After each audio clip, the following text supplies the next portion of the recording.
I'd like to call to order this January 9th, 2023, the reorganization and regular meeting of the Township of Morris Planning Board. Statement of adequate notice has been made in accordance with the Public Meeting Act, and statement certifying the same has been executed. Please join me for the Pledge of Allegiance.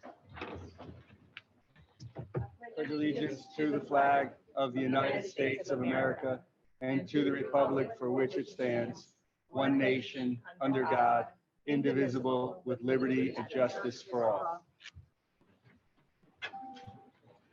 Thank you. At this time, I will ask Mr. Warner, our board attorney, to minister the oath of office and the oath of allegiance to Mr. Rabbits, Ms. Wilson, and Mr. Barrett. Certainly, it would be my privilege, Council Person Wilson, Councilman Rabbits, Deputy Mayor Rabbits, my apology, and Board Member Barrett. If you'll repeat after me, please raise your right hand.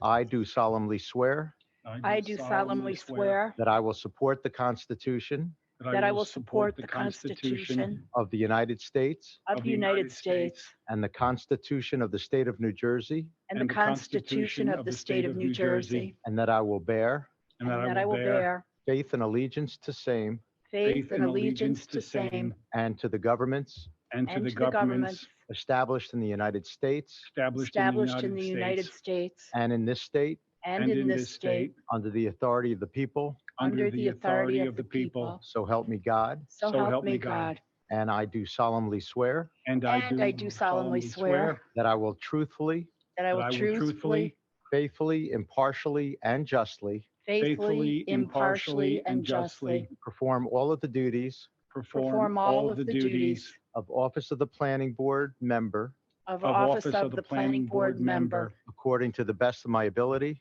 according to the best of my ability. so help me God. So help me God. Welcome and welcome back. Thank you, Mr. Warner. Thank you. At this time, I'll do a roll call. Mr. Quillen, Here. Mr. Alesso, Here. Mr. Rabbits, Here. Ms. Murphy, Mr. Benoit, Here. Mr. Bai, Here. Ms. Wilson, Here. Mr. Nunn, Here. Ms. Van Order, Here. Mr. Flowers, Here. Mr. Barrett, Mr. Warner, Here. Mr. Phillips, Here. Mr. Hanson, Here. and I, Sonia Santiago, here. At this time, I will entertain a nomination for chairman of the planning board for the year 2023. Madam Chairwoman, I'd like to make a nomination. I've had the privilege and honor over the past 2 years of being the chair, and I think it's time for me to pass it on to someone else for the same honor and privilege. I'd like to nominate Richard Bai for chairman. I second that nomination. Are there any other nominations? All in favor, say aye. Aye. Any opposes? Aye. Aye. Mr. Bai, you may have your seat. Thank you, John. Congratulations. Congratulations. Congratulations. Take my name. Bring your name tag. Oops.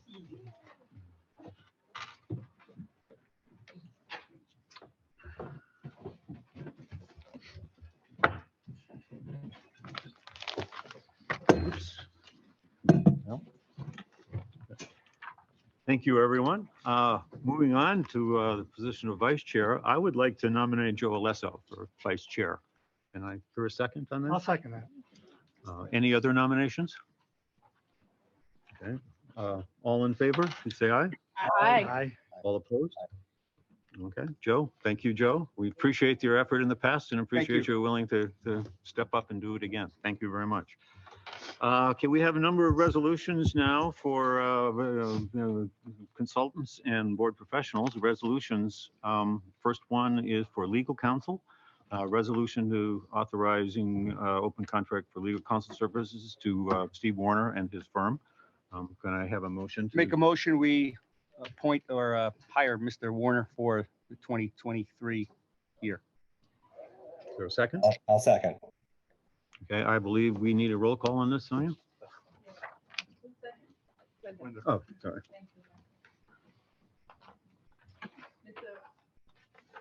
Mr. Alonso, Yes. Ms. Van Order, Yes. Mr. Nunn, Yes. Mr. Rabbit, Yes. Murphy, Yes. Mr. Benoit, Yes. Ms. Wilson, Yes. Mr. Quillen, Yes. Mr. Vine. Yes. So moved. Thank you for your continued confidence. It's a privilege to continue to represent this board. Our second resolution is a designation of the board planning consultant. We'd like to authorize an award of contract for professional planner services to Paul Phillips. Can I have a motion to accept that resolution? Second? All in favor? Aye. All opposed? I'm sorry, if we could just do a roll call vote. Oh, I'm sorry. This is a roll call vote. Yep, you're right. Sorry. No, I don't know. Sorry, Paul. Yes. He's already Ms. Van working. Order, Yeah, Yes. yeah. Mr. Nunn, Yes. Ms. Murphy, Yes. Mr. Benoit, Yes. Ms. Wilson, Yes. Mr. Vine, Yes. Mr. Quillen, Yes. You can't get on. I heard him say yes. I thought it. Yes. Yes, I said yes. Yes. Thank you. Mr. Rabbit says yes too.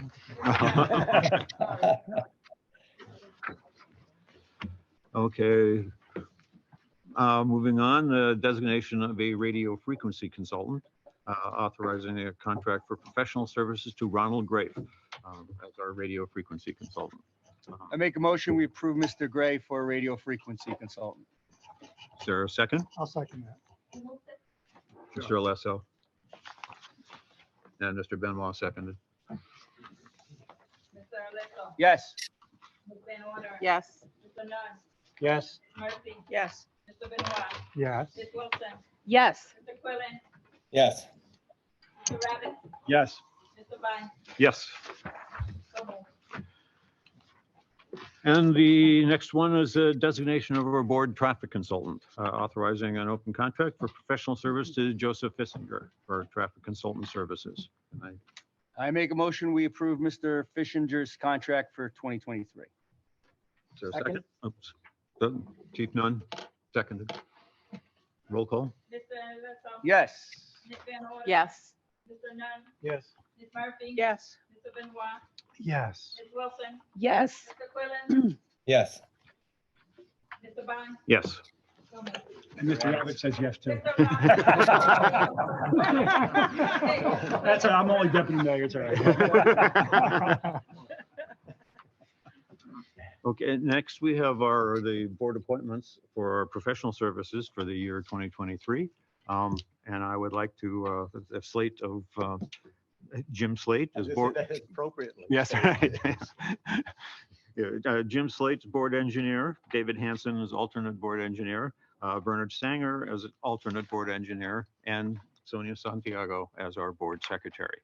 Can I entertain a motion to accept all those since this is an appointment by the board? Make a motion that we appoint these individuals as Mr. Bai just reiterated. Second. That we can do with a voice vote. So all in favor? Aye. Aye. Any opposed? Yes. Okay. Okay. It's so done. Thank you. And appointments to our standing committees coming up. Now, there's not going to be a lot of changes here. I would like to say, just before we go into the standing committees, we've had some discussions about some things we may want to be doing in the coming year and maybe appointing and standing some special committees to look at some things. That won't be tonight, but that may be coming up. So there may be some conversations in the interview before the next meeting about what we might want to do and how we might approach that. That's not something tonight, but it will be coming up. So don't be surprised if you hear some discussions about some of the things we might want to do and how we might approach doing it. So. But for their standing committees, the Technical Coordinating Committee, I'd like to appoint Steve Warner, our legal counsel, Paul Phillips, planner, and Jim Slate, the Township engineer. Site Inspection Committee, Chief, you okay with continuing to chair that, I assume? And Joe? Yes.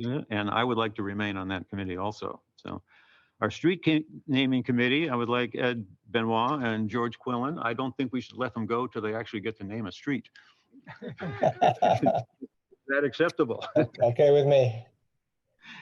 And the legislative committee, I think Kathy Wilson and now Bud Rabbits. I would hope that you would join the legislation. I'd be honored. committee. Okay.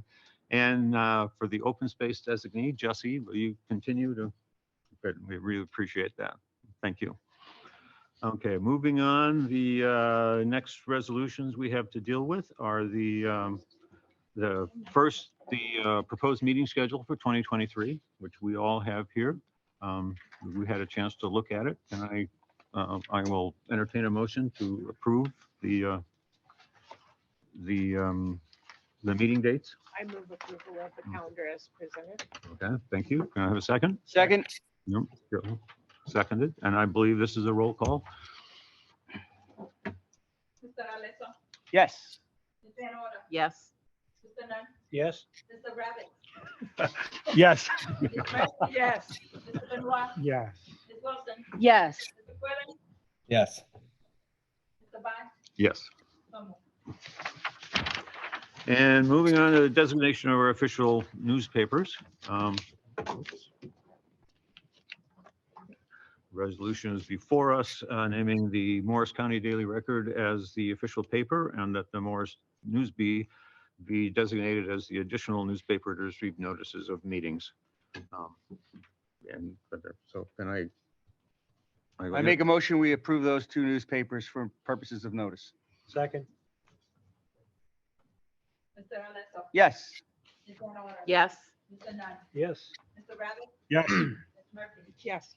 Mr. Benoit, Yes. Ms. Wilson, Yes. Mr. Quillen, Yes. Mr. Bond, Yes. so moved. Okay, I'm done with the reorganization part, moving into the regular meeting. Before we go, I have a couple of comments. I also would like to thank everyone for their support as for my becoming chair of this esteemed board. I've got big shoes to fill. I want to thank Ed for his efforts in the last 2 years and showing some confidence in me and the ability to take over. So thank you for your efforts, and I'll try to keep the good path going. You'll be great. I considered taking this position only because of the quality and the dedication of the people that have been demonstrated, the fellow board members and our professional consultants and our township professional staff. They're really a pretty extraordinary group, and I've only come to appreciate, of that over the last few years on my board, and how much work they do, and the effort they put about and the care they take. And so I really appreciate all of their contributions on behalf of the board and the township as a whole. You notice that as we went through the contracts awards and the nomination of professionals, that they really haven't changed from last year. That's a good sign, and I'm pleased because, as I said, I've come to appreciate working with them and look forward to working with everyone again in the coming year. I would like to welcome our new and newly appointed board members, Kathy Wilson, Bud Rabbits, and William Barrett. Bud, you are new, so thank you. We look forward to working with you. Kathy obviously is not new, newly sworn in. She's been here, and I certainly have appreciated talking to her and her contributions over the last few years, and glad that she's continuing with us. And Bill Barrett, thank you. You were actually sworn in for at the end of the year. We saw you now you're officially with us for the whole year. So thank you for your willingness to join, and we look forward to working with you too also. So thanks. And then I'd be remiss on one board member that has moved on to other things. Well, he's still here, but that Mayor Mark Jorthy. I want to appreciate, state my appreciation for his contributions over the last year. So thank everyone here and then everyone else that's still on the board. Thank you for continuing on. Appreciate it. We'll look forward to a good year. Okay. Any board members want to make comments before we move on to the main business of the meeting? Mr. Chairman? Yes. I am going to be recusing myself from both of the applications we're going to be hearing tonight. One is a conflict I have that I am, I guess, a person of interest that I have 200 feet from St. Elizabeth's College. And the second application, the planner looks like it's changed from Mr. Rawding to Mr. Ricci, and that change affects me as Mr. Ricci. My firm hires Mr. Ricci to do planning work for us.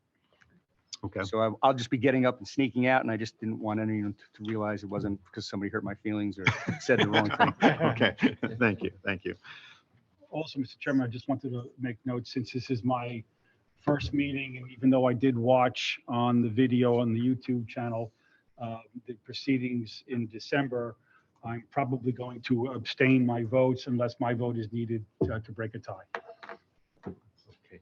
And if I may, that would be for the, well, the Sisters of Charity It's a new- application that that's we're a going to new be one. hearing first. That is an Oh, that's entirely new entirely- application. All right, okay. So that's discretionary, if you will, Deputy Mayor Ravitz, but you can certainly hear it.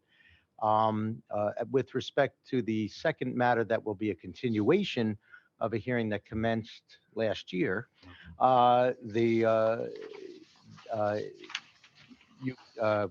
We can move to an alternate in the event that you have not had an opportunity to review the record.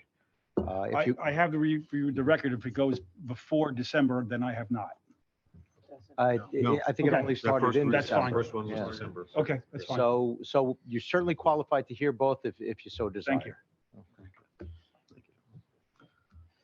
So our first order of business then is resolution, consideration of the following, the resolutions memorializing past actions on November 21st and December 5th of last year. First one being PB 10-22, Order of St. Benedict, New Jersey, Del Barton.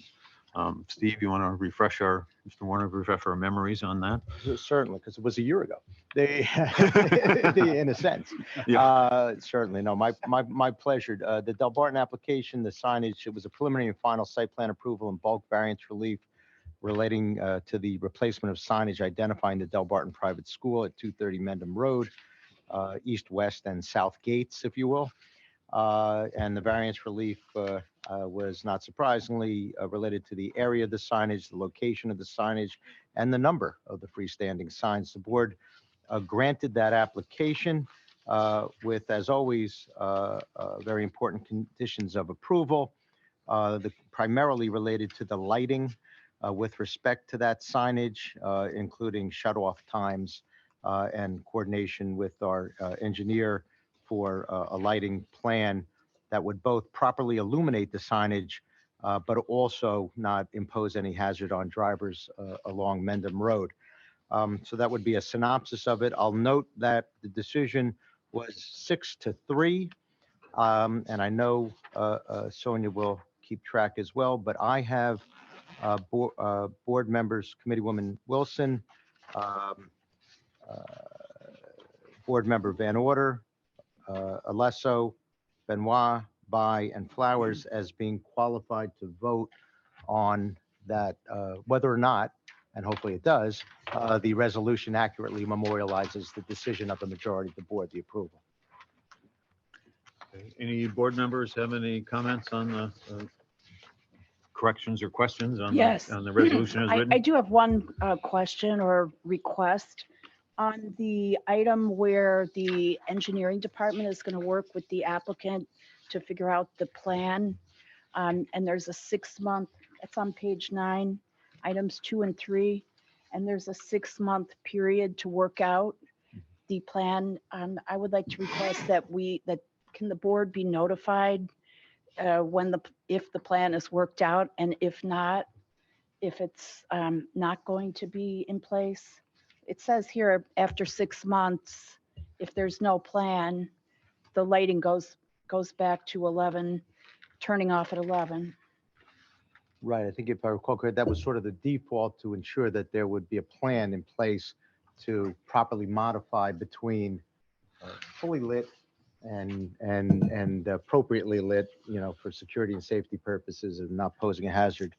So certainly, I think it's reasonable even to assume within that condition, but I can explicitly write it that the board will be notified if and when the plan is effectuated, or in the alternative that the 6 months has expired and it hasn't been, and therefore it's what I'm referring to as the default. Right. Okay, Thank you. sure. Once that's in there, the engineering department will act accordingly in compliance. So. Any other questions? Aye. Mr. Chairman, I'd like to make a motion. We accept that resolution as amended. Is there a second? I'll second. Ms. Wilson? Okay. Mr. Arleso, Yes. Mr. Flowers, Yes. Ms. Wilson, Yes. Ms. Van Order, Yes. Mr. Benoit, Mr. White. Yes. So moved.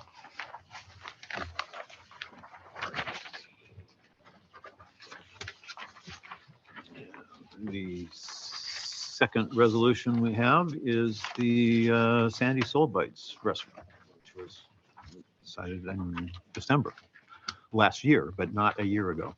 That's right. That's right. So, Mr. Warner, if you want to refresh our memories on that one. Sir, It my- should be a little fresher, but that's, Yeah, that's right. I'll take a bite at it. I'm sorry. It was preliminary and final site plan approval and bulk variance relief for renovating an existing restaurant, including an addition of outdoor dining area at 255 Speedwell Avenue. The variance is related primarily to signage, parking space dimensions, and and impervious coverage. The board did grant this application, if I recall correctly, as I flipped to confirm, in essence unanimously, 8-0 with one abstention. So I have as the board members who can, and with many conditions as always, with an approval. I have Committeewoman Wilson, Chief Nunn, Board Member Murphy, Board Member Van Order, Board Member Alesso, Board Member Benoit, and Board Member Bai as being qualified to vote. any questions by members of the board or the way as written? Then I'd is like to make a motion. We accept the resolution as drafted. there a second? I'll second. Ms. Wilson? Second.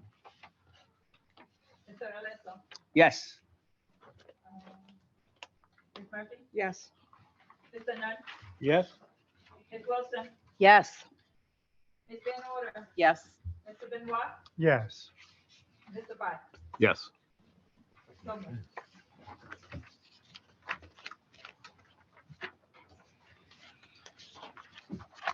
Okay, moving on to our public hearings. The first one is the Sisters of Charity of St. Elizabeth, which might look familiar.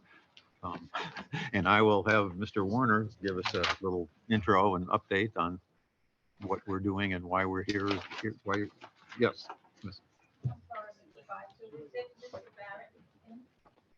Oh, yes. Oh, yes.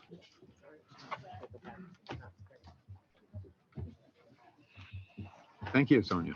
Yes, once again, we should let the record reflect that Board Member Vice Chairman, Alesso has recused himself from this matter. And we have, yes, alternate Barrett is seated. And bear with me 1 second because alternate Barrett is our second alternate. Jesse's our first. 1, 2, 3, 4, 5, 6, 7, 8. Who are we missing? Quillen's on. Oh, No, none. no. Thank you. We're good. Thank you. Okay.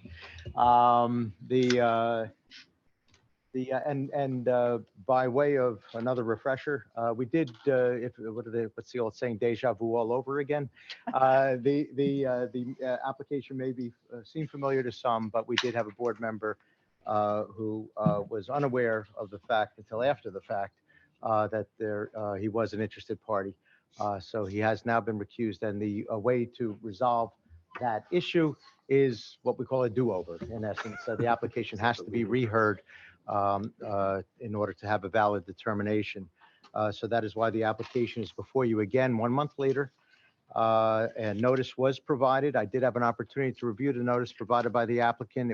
The content was sufficient, and it was timely served, certified mail December 21, published December 23, both at least 10 days prior to this evening, January 9th, 2023, that is. So the board does have jurisdiction to hear and decide the application this evening. So I'll turn it back to you, Mr. Chairman. I believe we have counsel and one or more professionals here to represent the case. Okay, so I just, Thank you, Mr. Chairman. Thanks for having us back. My name is Henry Chow of the law firm of Hill Wallach here on behalf of the Sisters of Charity of St. Elizabeth. As council noted, this property is located on Comment Road, and it's in the township's open space government use, university, college, and multifamily residential housing zoning districts. This is an application for preliminary and final site plan approval to construct a new accessory structure, specifically a guardhouse on the property for purposes of enhancing security and eliminating the use of the property as a cut-through for large trucks. We have one witness that is our professional engineer and planner, Rusty Schamer, and he's prepared to give testimony, to give an overview of the project, as well as present testimony on the 2 bulk variances we need, and hopefully we can make it quick. And with your permission, Mr. Chairman, I'll swear in Mr. Mr. Schomer, Mr. Fromer, I changed your name, as well as our board professionals. If all 3 of you will raise your right hand, please do all 3 of you swear to God or affirm that the testimony you're about to give is the truth, the whole truth, and nothing but the truth. I do. Thank you all, including you, Mr. Schomer. Mr. Schumer, I understand you've appeared before this board many times, but can I just have you give a quick overview of your qualifications for purposes of them qualifying you? Sure. Good evening, Mr. Chairman. Congratulations to you and other board members and everybody else. Happy New Year. So by way of background, Richard Schomer. I'm a licensed professional engineer and a professional planner in the state of New Jersey. I've been so licensed for 35 years at this point, and working in the civil engineering profession for over 40 years. I have a Bachelor of Science degree in civil engineering from the University of New Hampshire. I'm currently a vice president with H2M Architects and Engineers in Parsippany.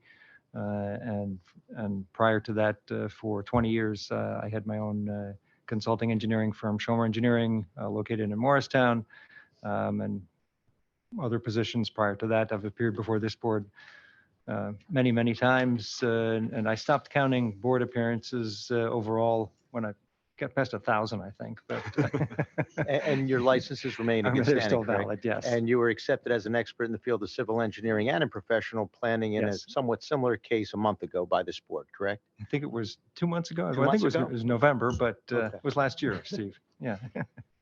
So, We'll accept the qualifications. Thank and you. Please proceed. thank you. So good evening again. I do have some exhibits I'll share, so I need technical assistance here. Okay, sorry, just.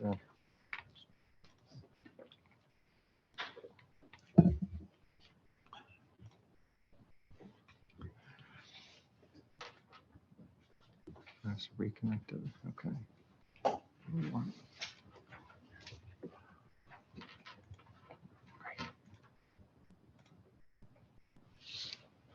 Great, thank you.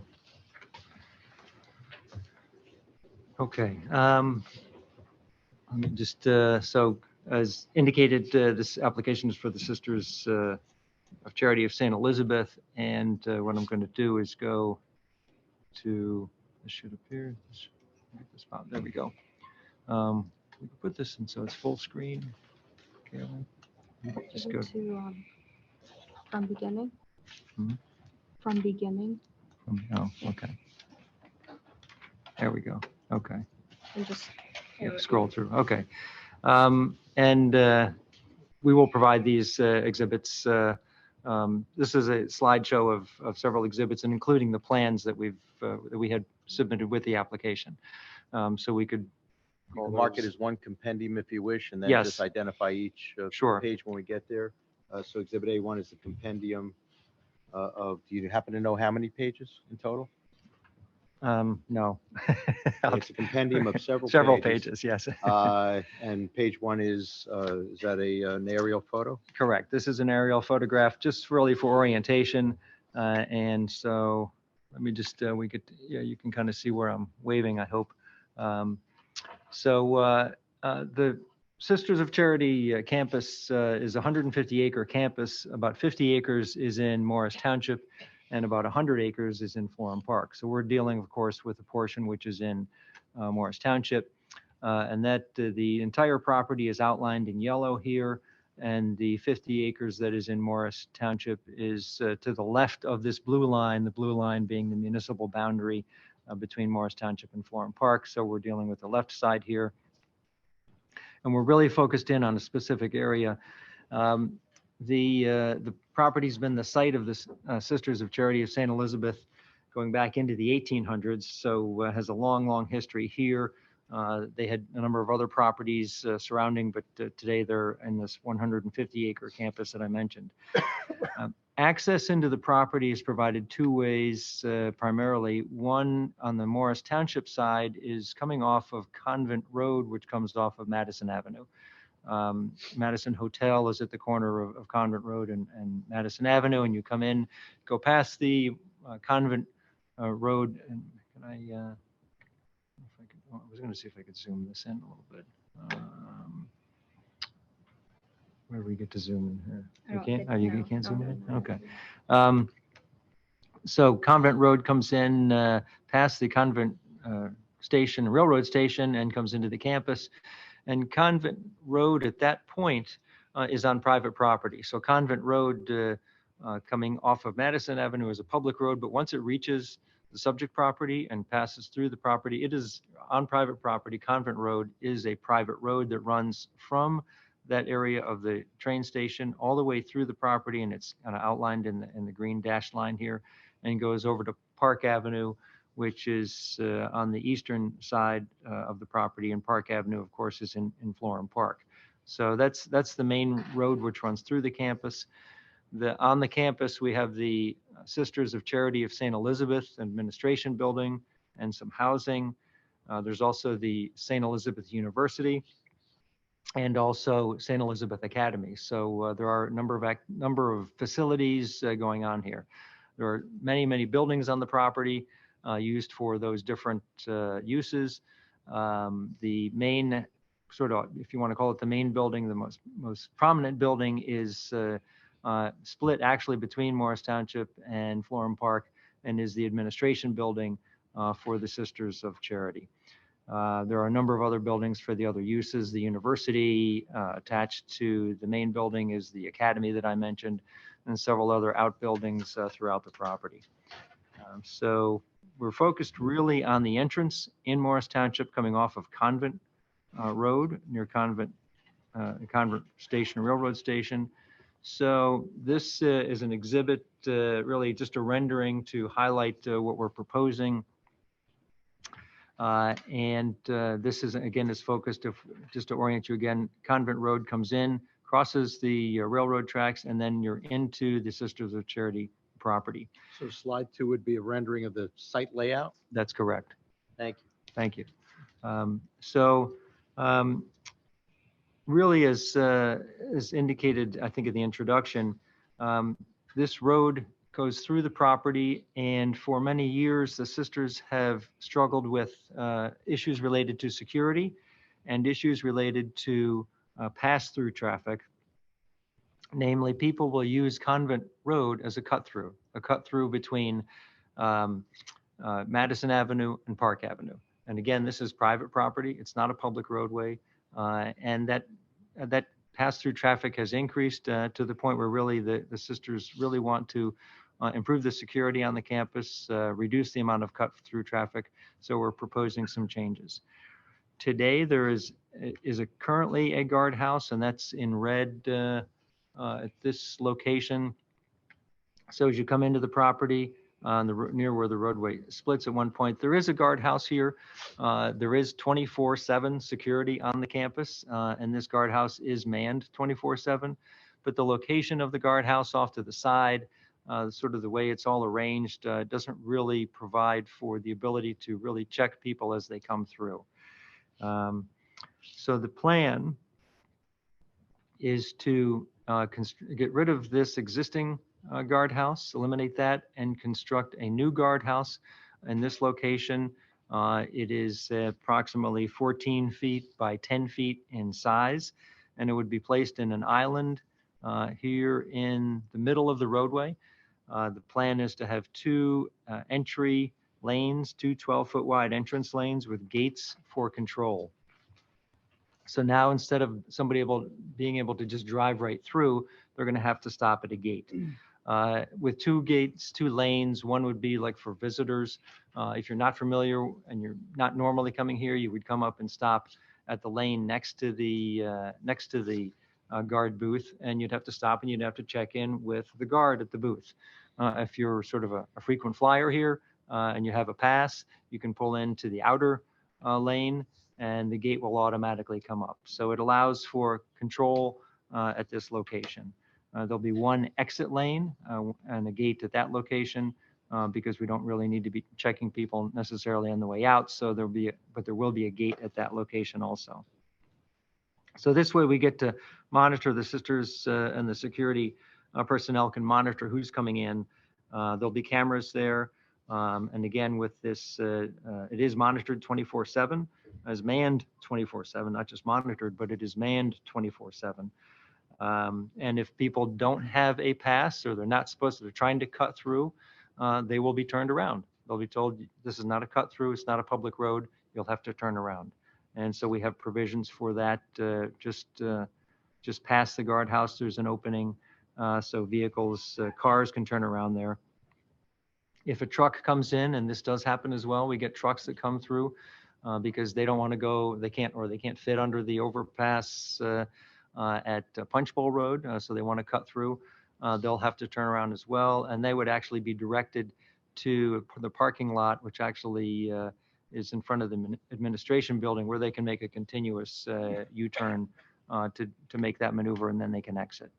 So this really will provide improved security for the entire campus.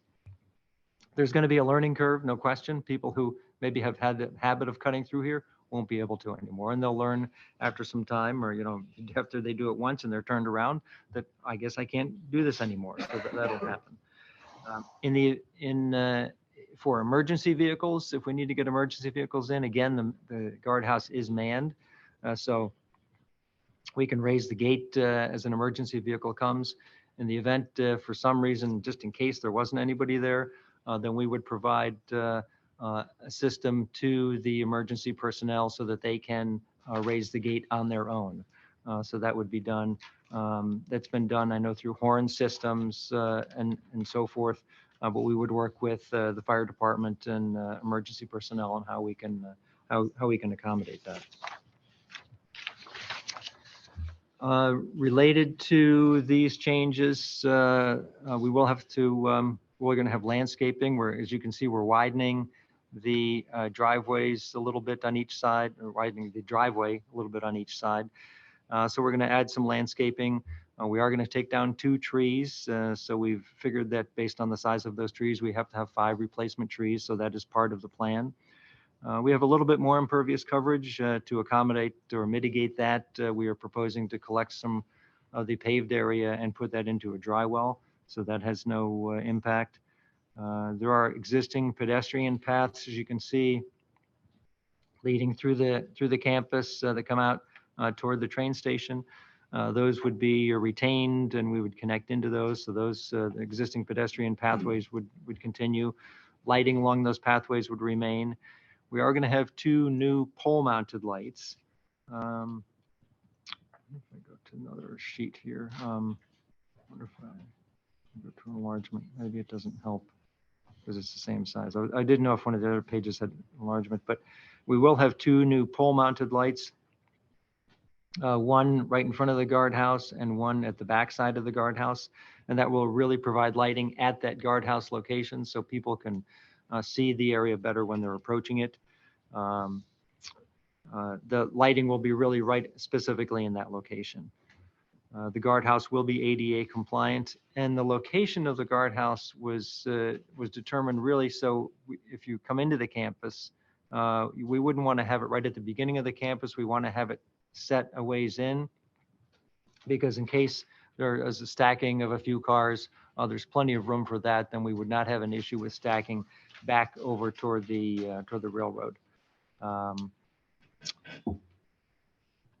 That kind of describes really what we're doing.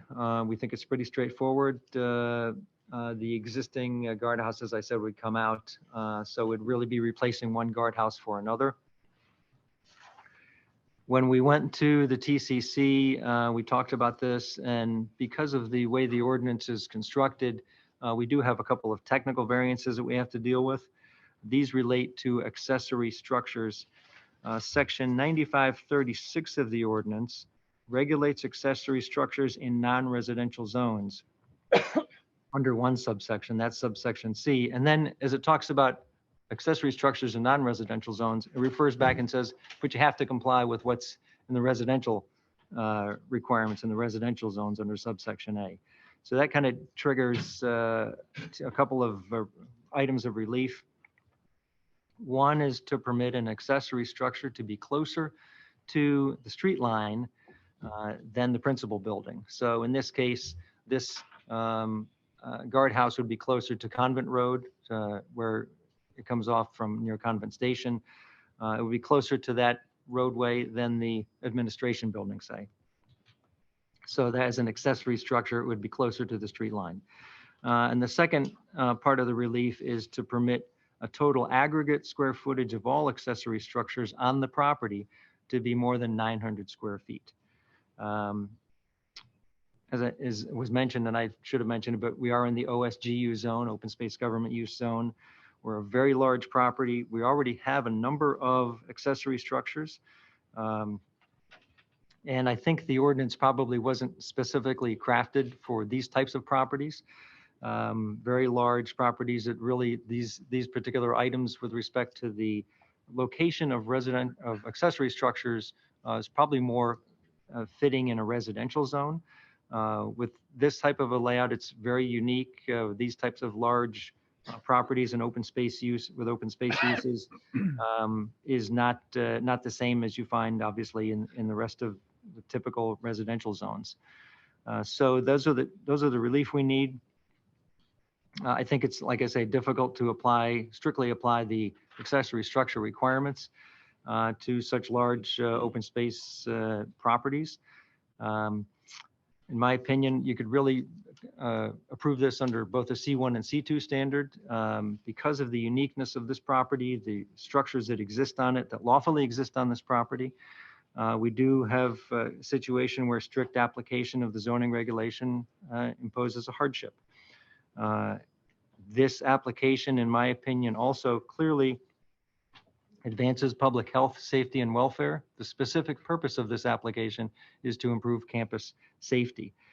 So it advances that purpose of zoning. So I think that can be granted under the C2 standards by advancing a purpose of zoning. The guardhouse is not going to adversely impact neighboring properties. We're replacing one guardhouse with another.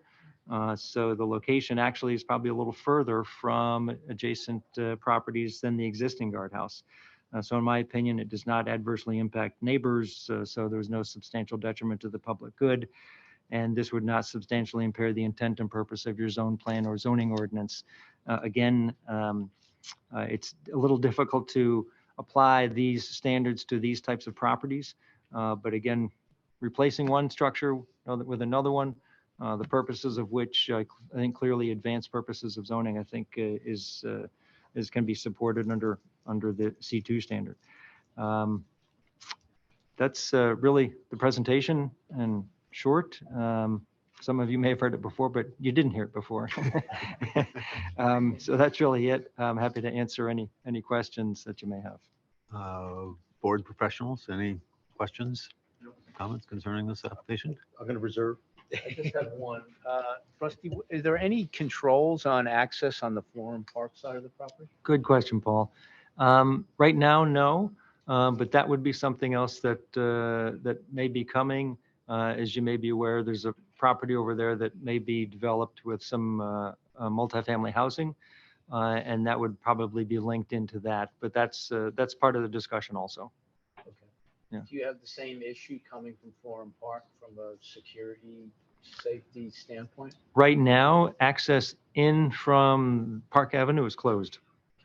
So you can only accept, well, I say that, and Park Avenue in one direction. In the other, in the west or northbound direction, it is open. and exit is open, but one of the entrances is closed. But that's under consideration as well. That's a good question, but that's another part of the equation, but we're dealing with, that'll be another application in Florham Park. Yeah, right. Thank you. That's all I had, Mr. Chairman. If I may, Mr. Chairman, just a couple, if I recall, well, hypothetically, if I recall correctly, siren frequency squelch box as a backup if the guard for some reason is not there to open the gate?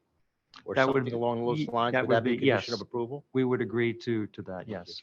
And along those same lines, there was a do not plant list to abide by for the proposed landscaping. Would that be stipulated too? That would be acceptable, yes.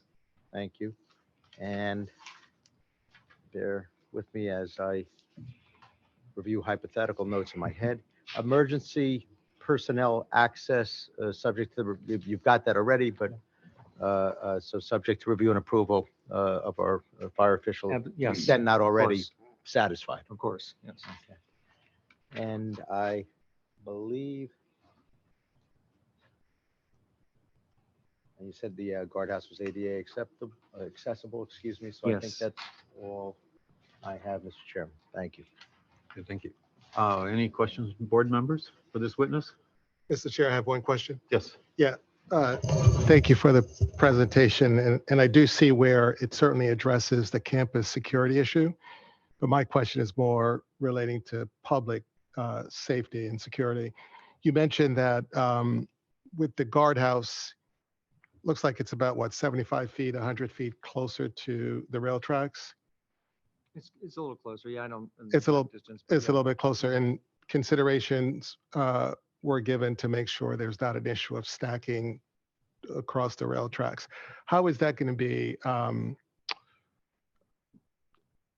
How is the guard and the folks on the campus going to be comfortable that traffic, particularly during high attendance times, maybe graduations and things like that, the traffic is not backing up towards the gate?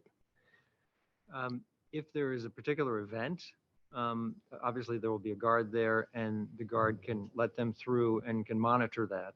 On a day-to-day basis, you'll have people who have the ability with their passes to really go right through. That's why we wanted 2 lanes, so it wouldn't stack up, so the people who might have to stop and talk to the guard are not, backing up people who can obviously just go right through. So that's why we wanted 2 entrance lanes.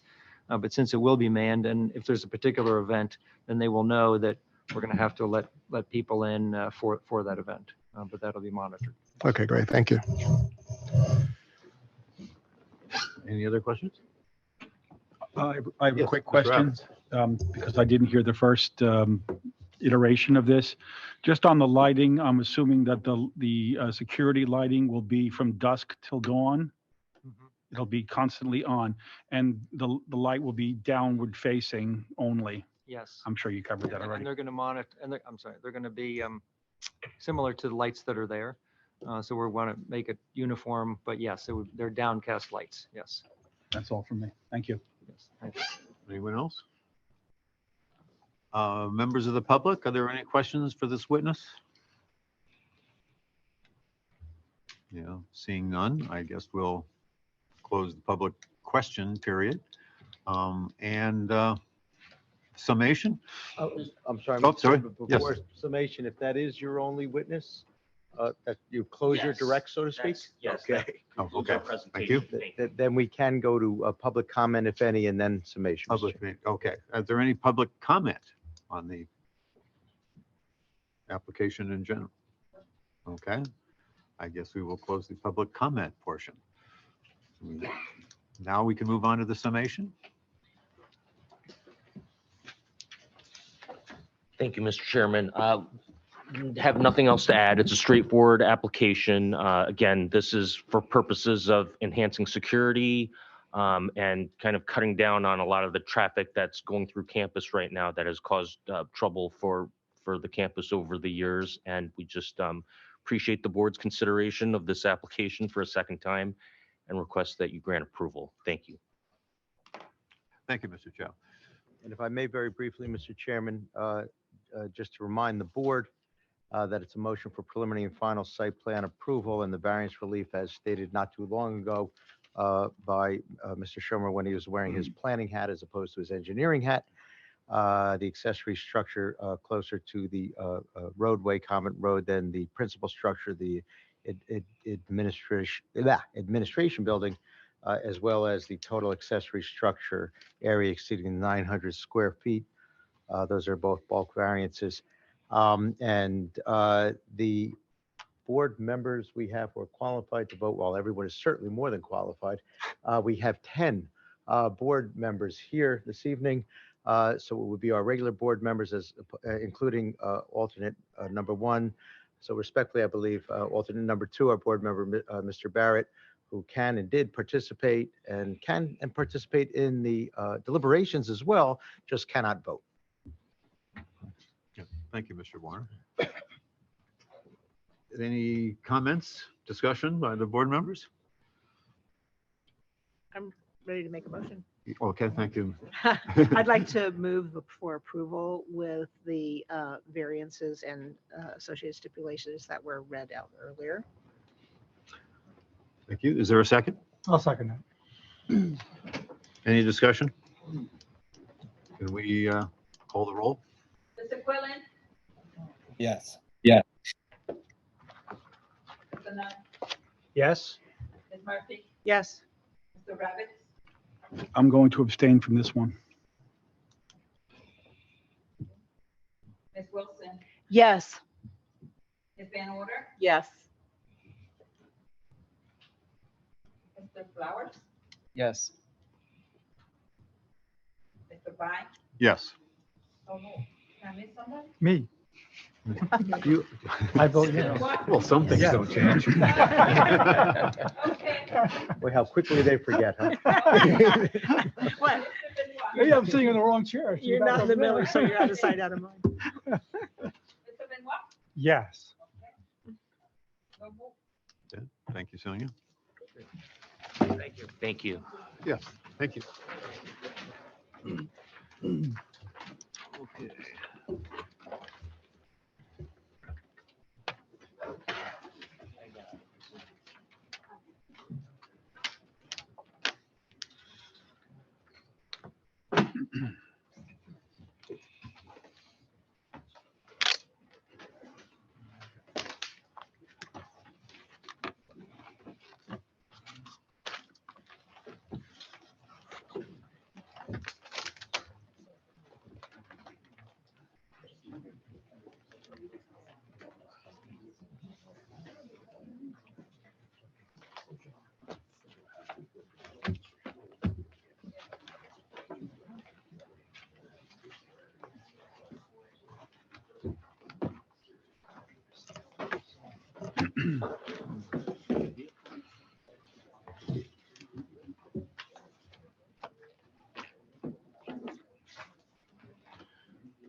Okay, I guess we are ready to move on to our next item on the agenda, which is the application from the Springbrook Country Club.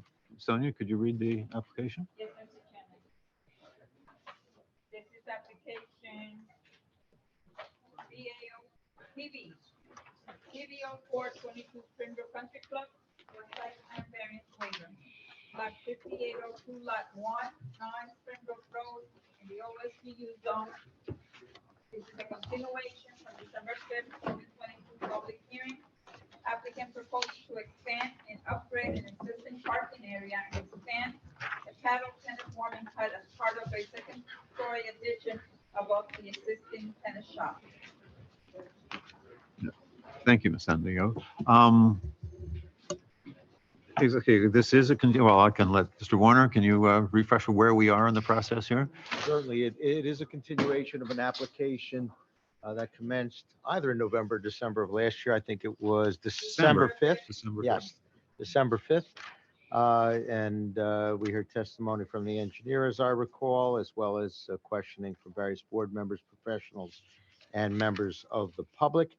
And it's been carried to this evening. The notice was sufficient and the board had jurisdiction at the time and it was carried properly. So the board continues to have jurisdiction to hear and decide the application.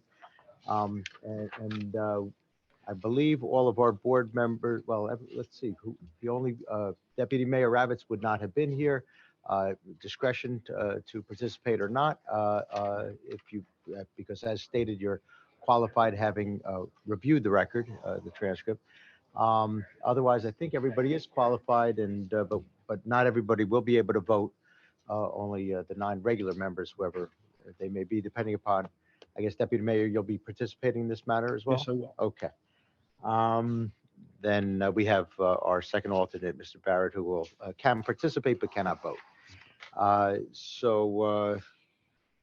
that is where we are. And I believe I swore in the witnesses last time. I certainly swore in our board professionals Yes. last time for this particular hearing. Okay. So we can continue when you're ready, Mr. Chairman. Okay. We have counsel. I would like to point out again that I was not mentioning this earlier, that we are trying to keep to a hard stop at the end of the night. We have at least 2 hours to deal with this. I'm certainly hoping that we're going to get through. We'll make every effort to do so. But if we can't, we will assess where we are and see, decide how we want to proceed. That is a possibility that I'm hoping we don't have to face. So with that, if you're ready to proceed. Thank you, Mr. Chairman, members of the board, Simone Cali Law LLC, on behalf of the applicant. Happy New Year to everybody and congratulations on the 2023 appointments that I heard this evening before we got started. I believe Mr. Warner just indicated we started last month on December 5th, and due to time constraints, you did not hear all of our project engineer testimony. So what we plan to do tonight is to recall our engineer. He has a few points just to finish up with regard to proposed landscaping and also dark sky compliance, which came up at the last hearing. We will be very brief. Then we will continue with testimony from our project architect, who's going to take you through the design of the tennis hut expansion. And then we have some variance relief that we are requesting tonight. So we will finish the evening with planning proofs from our planner. We will be as efficient as possible, Mr. Chairman. And unless there's any beginning preliminary questions of me, I would like to just jump right in it, recall our engineer. As Mr. Warner indicated, he was previously sworn in at the last meeting. Okay. Thank you. Please proceed. I did notice, and you noted that, and I believe that there were specific questions when we want to come back, which I think you addressed, to deal with some questions about the landscaping and the lighting. So Exactly. You said you will be addressing those? Absolutely. Okay, thank you. Thank you. Harrison, I'm going to turn it over to you. Sure. Yes, so I am going to keep this very brief. As we said, I did give my full testimony the last meeting, and I did want to just raise a few, comments that were brought up by the board as well as the public in regards to landscaping and lighting, just to make some clarifications. And what I have with me today is I actually prepared an exhibit. I had reached out to the manufacturer of the lighting company that we are using for those fixtures, and they and informed me that 1 or 2 of they had discontinued from the time we presented our initial design to now. So the exhibit I have, I wanted to just show you what those revised fixtures would be, just so I'm not revising it after the fact of approval or denial. So what I have with me today, I do have it on the computer as well as a flash drive. I apologize, I don't know if we can show it on the TV, but I did bring a hard copy as well. The exhibit I have here is just a revised landscaping and lighting plan from our site plan sheet set. We'll reference it as Exhibit A2 because we did have an Exhibit A1 at the last hearing. Correct. Thank you. So Exhibit A2, as you can see here, is our landscaping and lighting plan. The revisions that were made are 2 of the pole fixtures are being replaced with the new fixtures. They're similar, very similar. And the lighting plan itself, the output is very similar, almost identical. Another change that was made with the output, the foot candle at the property line in the previous submitted plan was 0 foot candles. This one is at 0.1 in two small areas, which is still in compliance with the ordinance for the lighting intensity at the property line. So we still are in compliance with the lighting here. And then I just wanted to, the light fixtures that we're proposing, I know there was some comments about glare and visibility and, how is this going to affect the neighbor's property? So I just wanted to mention that they are all dark sky compliant. And the definition for dark sky compliant is a fixture that passes the International Dark Sky Association fixture seal of approval. What that means is it basically reduces light pollution in the sky. It limits the amount of blue, rich white light that's emitted from these fixtures, which causes discomfort, glare, light scattering, sky glow, and disruption as well to wildlife. And the way that you achieve this is by the color temperature of the light, as well as the distribution of the light and the direction of the light and where it's pointed. So all of the lights that we're proposing are 3000 Kelvin, which is a warm light. It's not a bright white. It's a very like amber or soft white light.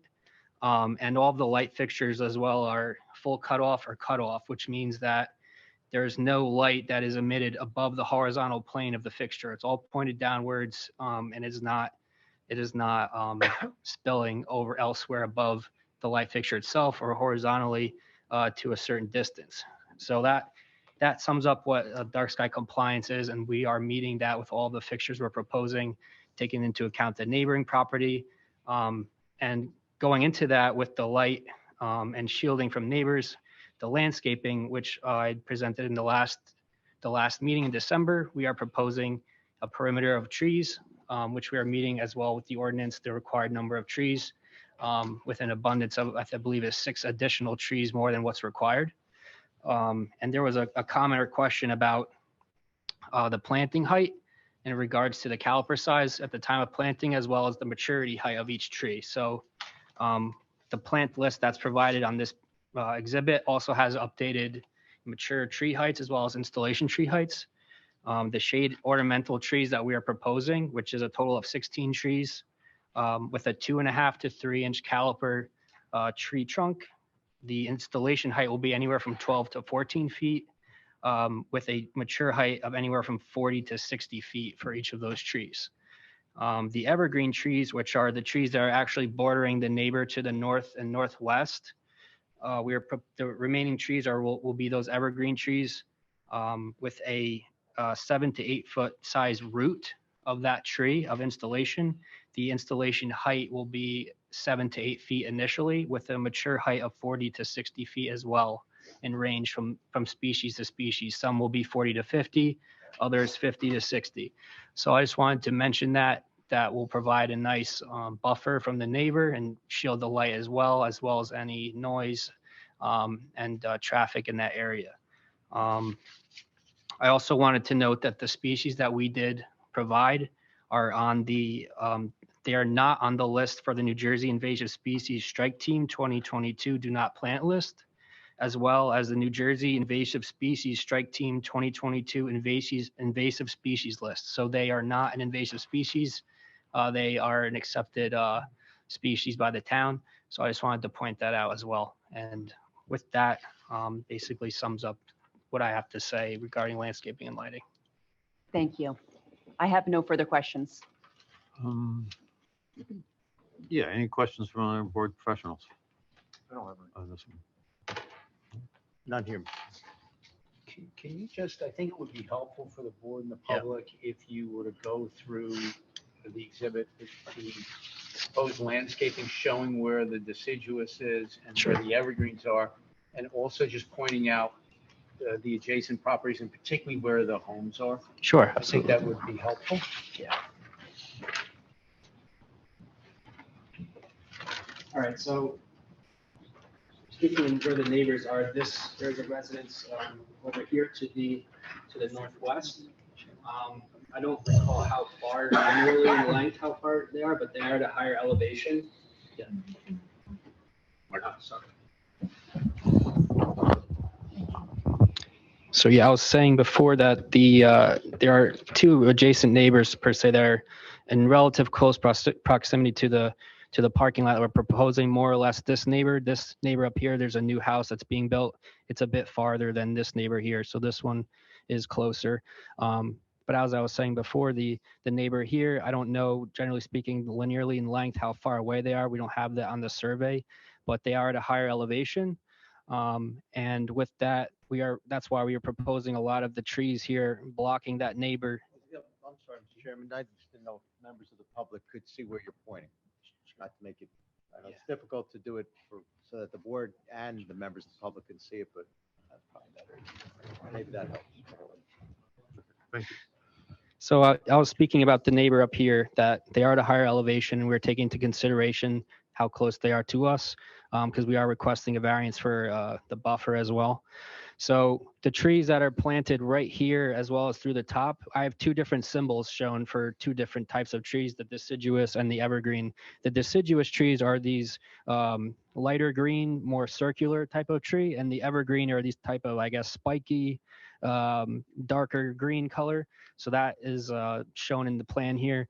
The evergreen trees are the trees that, well, generally speaking, all of the trees have a maturity height of anywhere from 40 to 60 feet. So we tried to cluster them accordingly so that it does prevent light spillage into that property.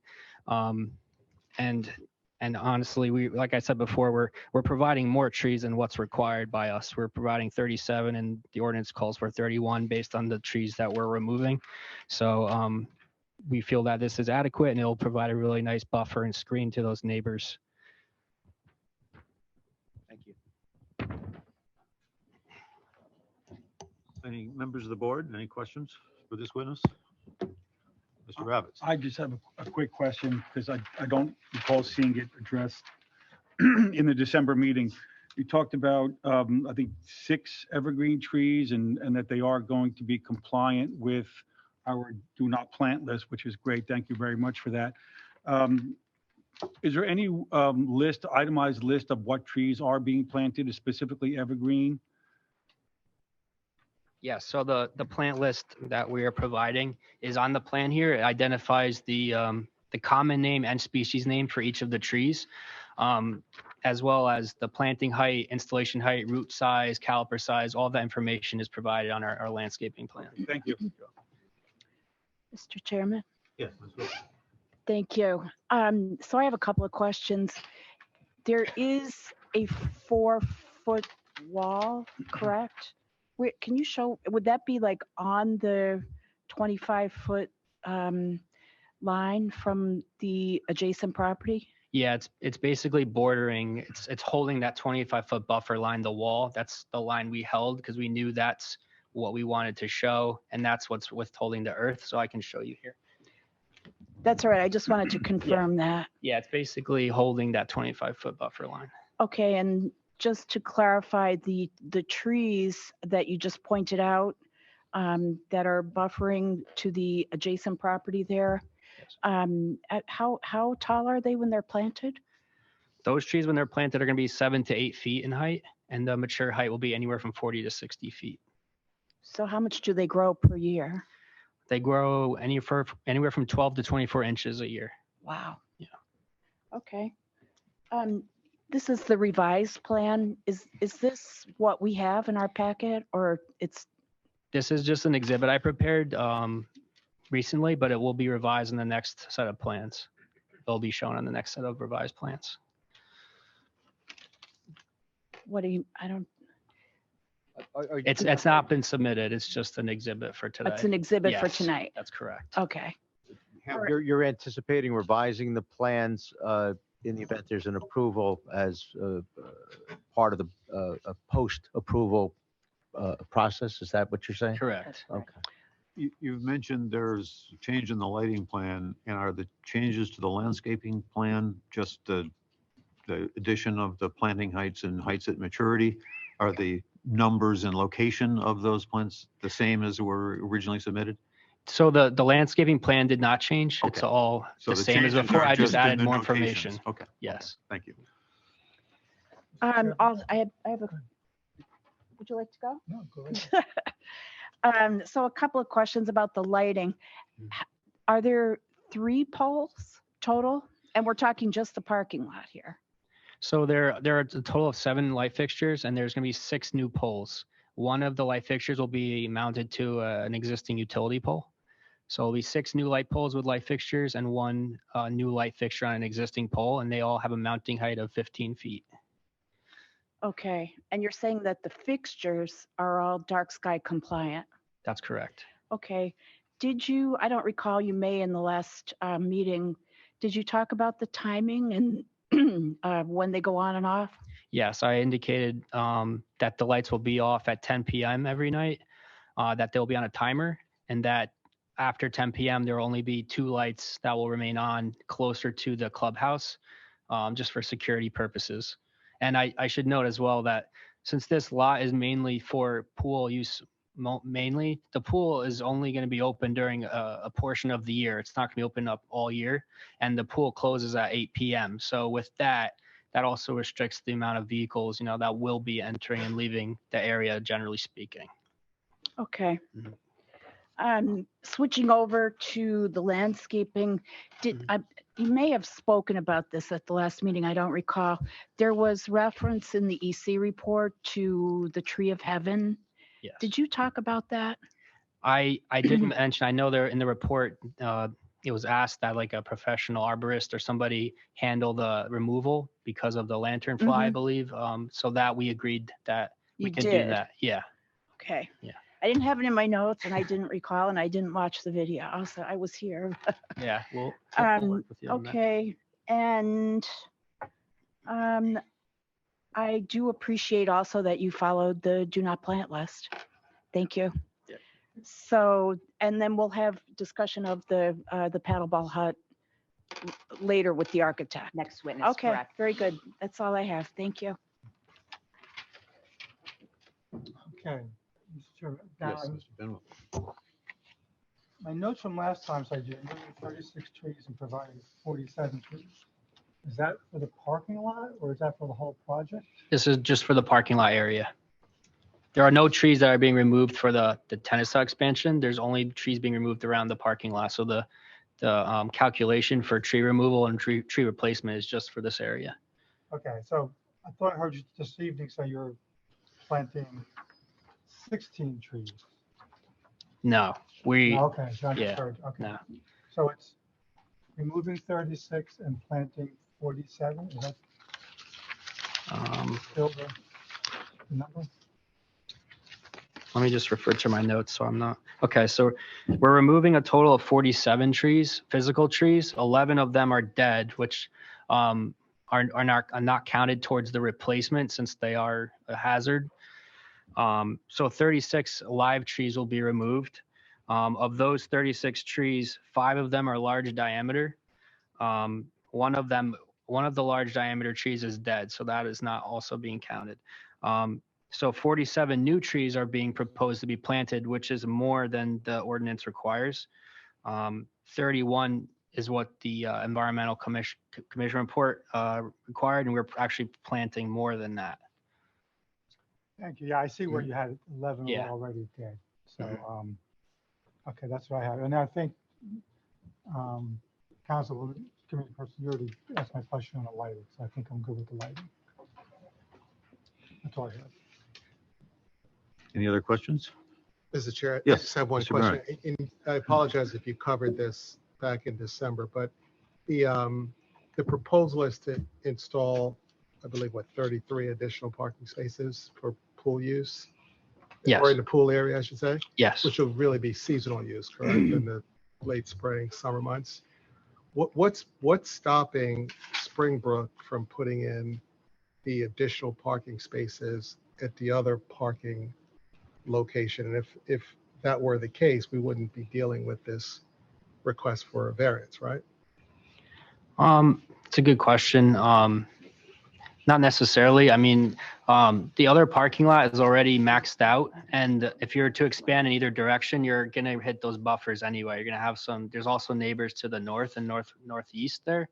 So where we have it, because of the proximity to the pool, that is the primary reason why we expanded this area, because how adjacent to the pool it is, and that is going to be the primary use for the parking lot. It's more like the proximity of it towards the pool than anything. See, you said the other parking lot is maxed out, so there's no space available at the other parking? Well, the location? other parking lots have already been developed, and the footprint itself, if you were to go in other directions, there's limited space that you have to work in that area as opposed to this area.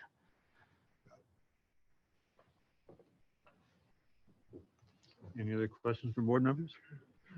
Okay, then I will open this up to questions from the public of this witness on his testimony. Any questions for this witness from the public? No, so. Please, yes, step up, state your name and address. Hi, I'm Leslie Wentz, 3 Armstrong Road. Can you be very specific about the trees you're planning to plant? We can't see any of that from here or people that are at home. Sure. Yeah, I can kind of go through with you exactly what species is where, what height it's going to be. I'll do that for you if it's easier. Okay, so starting with the shade and ornamental trees, deciduous trees, where are they going to be planted? You're going to have October Glory Red Maple. 4 of them are planted here by the pool.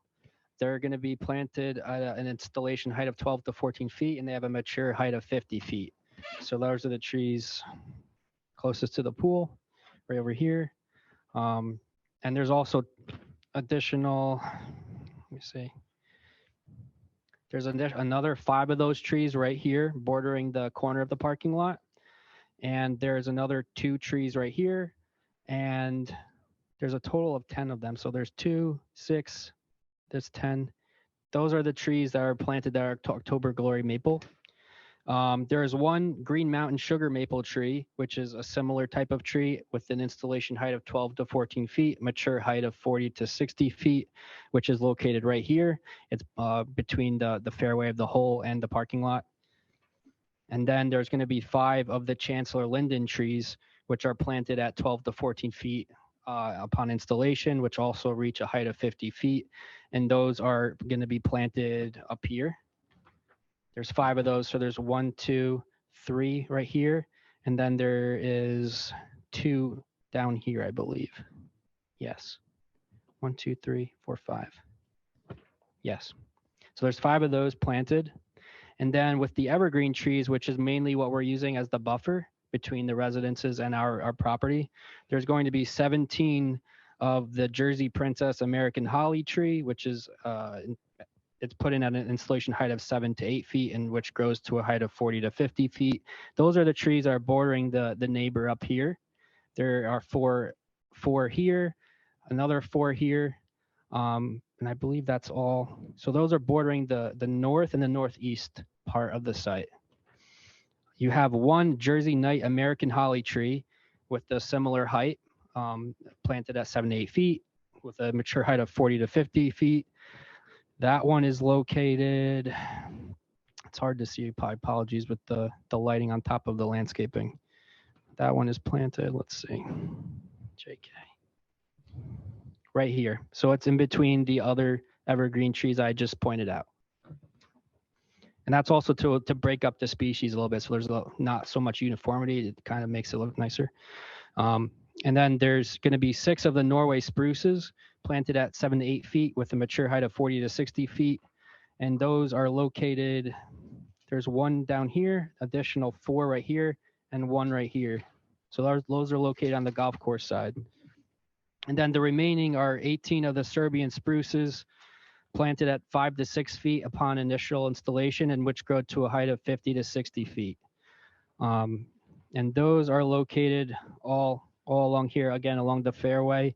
And there's additional, I think there's additional, that's 8.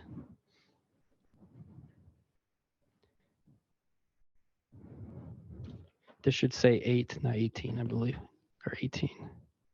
6, 7, 8. Yeah, there's 8 here, and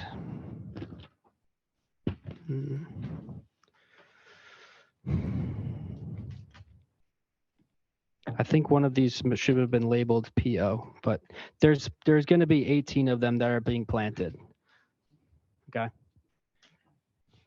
I hope that answered your question. Am I allowed to make a comment or only question? Certainly, I just was gonna after the Wait. all the witnesses have testified under oath, everyone can make comments. Okay, thank you. Thank you.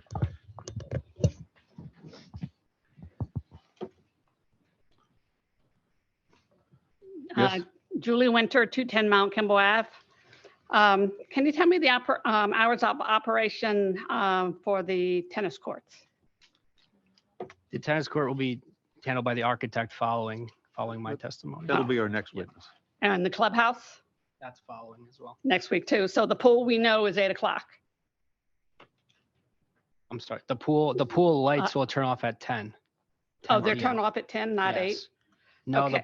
the pool closes at 8 during when the pool's open. Okay, Yeah. but the lights will turn off at 10? Yes. Okay, and then I'm just wondering why the 2 lights will remain on in the parking lot.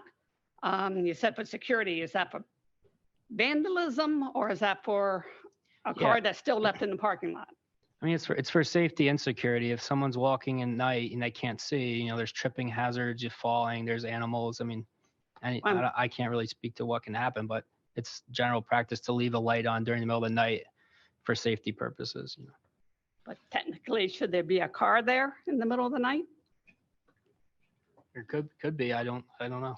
So, well, that'll be my next comment. All right, thank you. Anyone else from the public? Okay, then we'll close the public question period and we can move on to the next witness. Thank you, Mr. Chairman. Thank you, Ms. Kelly.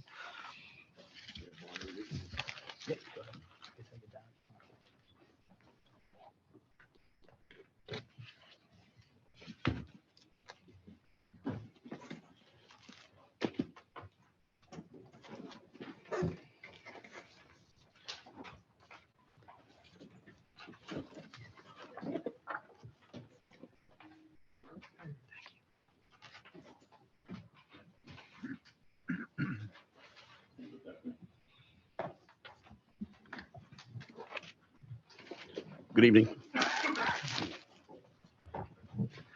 Jeff, do you want to state your name first and last for the record, please? Sure. Frank Jeff Rawding. Rawding. I think I'm already sworn in, correct? Yep, you were, and of course, as you know, you remain under oath. Your business address for the record? 141 Morris Street, Morristown, New Jersey. Thank you. Thank you, Jeff. Just a preliminary question. You or somebody under your supervision submitted the floor plans that were a part of this application. Is that correct? That is correct. Thank you. Can you please take the board through your design? Sure. I I've, apologize for the interruption. Just want to make Yes. sure that the board has an opportunity to accept him as Oh, yes. an architect, presumably licensed in the state of I am. New Jersey, as I am. recall. I am, and I've testified before this board probably 50 times over the past 50 years, 40 years.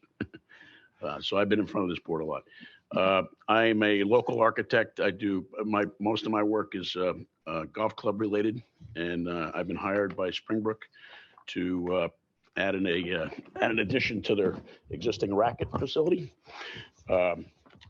As the engineer had said, this is located in the center of the tennis court and paddle court area. There is an existing one-story building in exactly the same place that we're proposing this two-story addition to the building itself. The one-story portion is approximately 600 square feet. Immediately, I'm going to speak to this rendering, by the way, and this rendering is in your set, so I don't believe we have to make an exhibit of it. That is the exact same rendering. If you could just give us a date for reference Sure. purposes. It is dated December 5th, 2022, and it's drawing A01. We might have changed the date. You know what, Why don't we just, no harm if we call it Exhibit A3, okay? Okay, Exhibit A3. So the proposal is the lower floor, the existing lower floor consists of a small bathroom, a pro shop for the tennis pro, and a little kitchenette, along with a fireplace and a little seating area inside that. That's proved to be pretty insufficient for the number of people that use this facility, so they engaged me to enlarge the space.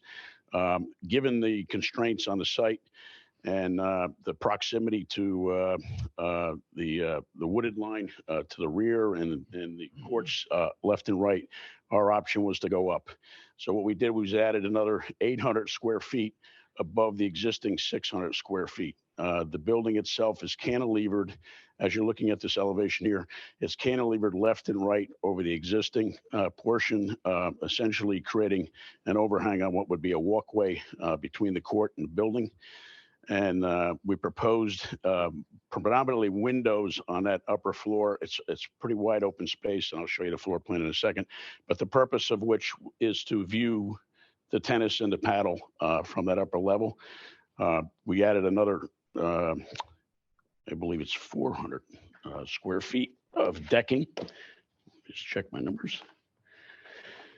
450 square foot of a deck with column support over an existing patio to allow, again, overhead view of the tennis and the paddle situation.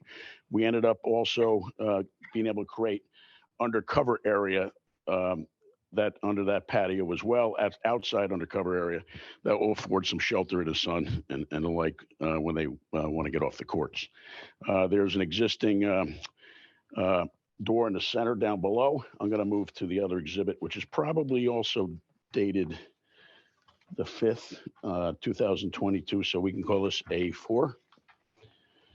This is a rendering of the floor plan on the second floor only. There's a staircase, which would be off to the right-hand side of the building as you're looking at it. Allows you to get direct access up to the upper deck.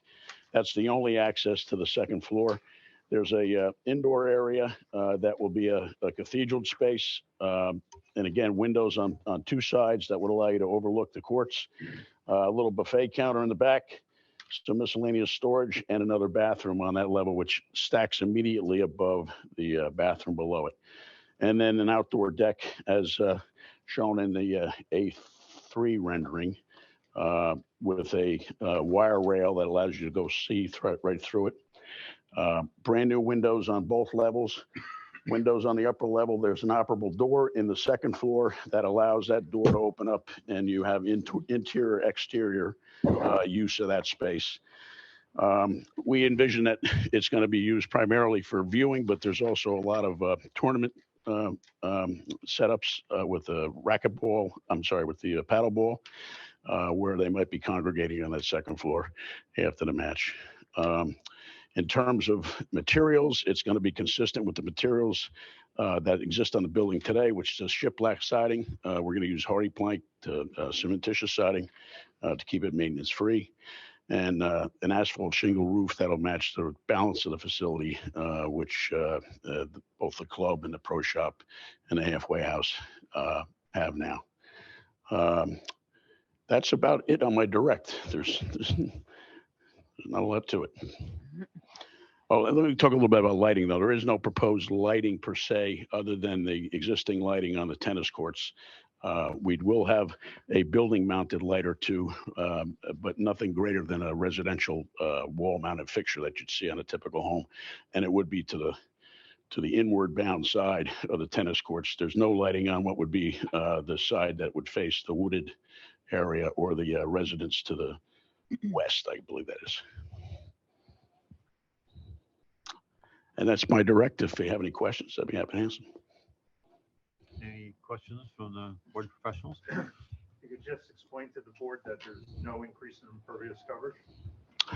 Yes, I did not, but there is no increase in impervious coverage. Everything we're building is over the existing building or existing decks. So we did not add any impervious.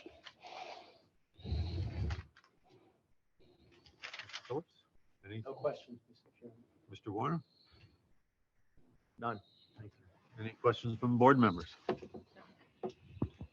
Yes, Mr. Benoit. On the lighting, you said there will be a mounted light on the building. We would propose some, we don't show them on the rendering here, but we propose a sconce or two on the wall like you'd see on a residential door, front door. It'll be residential in character. It's not going to be a spotlight. It's meant just to light that area for safety to get in and out of the deck if they're up there in the dark. Okay, then. No additional lights per se, overhead lights with the exception of what exists today in the tennis facility. Mr. Chair? Yes, Ms. Wilson. Yeah, so I have a couple of questions. So how long do you, what would be the hours of operation here? I mean, how long would people stay in there? Well, typically, The courts, I believe, go to about 11 o'clock at night from time to time. So it depends on the day. They have competitions and they have paddle that runs into the evenings. So I would imagine that this will end up being open till about 11. Okay, so it was my understanding that the existing ordinance is that the existing lights are supposed to go off at 10, but you're saying they go off at 11. I'm not certain on that. I'd have to research that. If that's the case, then I believe that was going to be checked on. I don't know what the answer is. I'm not familiar with that. We have a proffer from council. The lights go off at 11 when the tennis area is no longer in use. 11 o'clock is the hours, but I'm understanding, Ms. Wilson, that borough ordinance is 10 p.m. Is that correct? That is my understanding, and I did do some reading today, but I was not sure that applied directly to Springbrook. So I guess I'm that's sorry, a question. I misunderstood. That's a borough ordinance that wasn't a result of a prior application for Springbrook. My recollection from reading Township. our lighting that applies to open space is that the 10 o'clock is the shut-off time, but it's not clear to me if that applies in this situation. I don't know. Maybe you have a special exemption of some sort. I don't know. I am not certain either. We'd have to research that. Okay, so, but the basic point is that people would be in this facility during whatever time when people are playing paddleball. Yes. Okay, and the full lights are on across all the paddleball courts, regardless if they're being used? I believe they're under one circuit or they're individual lights. Oh, sorry. I'm corrected. They're on separate circuits. So each of the courts is on a one separate court could be circuit? on, and the rest could be off. Yeah. Okay, so in other words, it's not all or nothing. You can turn on individual courts. Only the ones that are in use. Yeah. Okay. That's a good thing. I'm glad to know that. I guess, okay, so the only additional lighting you're putting on is the sconce. That's it. Right? Correct. That's the only exterior light we're adding. Yeah. Okay. I know it's not directly relevant, but I know the lighting is a concern on the facility as a whole. And this connects with that because this is open when the courts are open and the lights are on.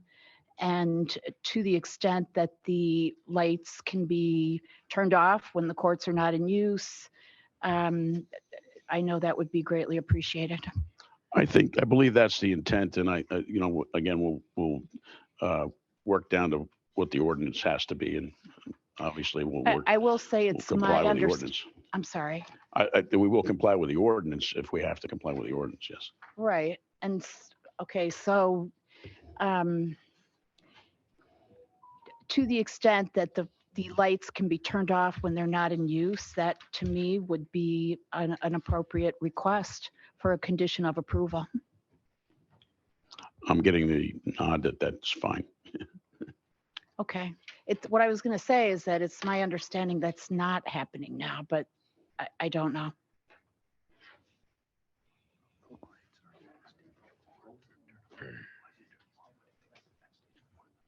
Okay.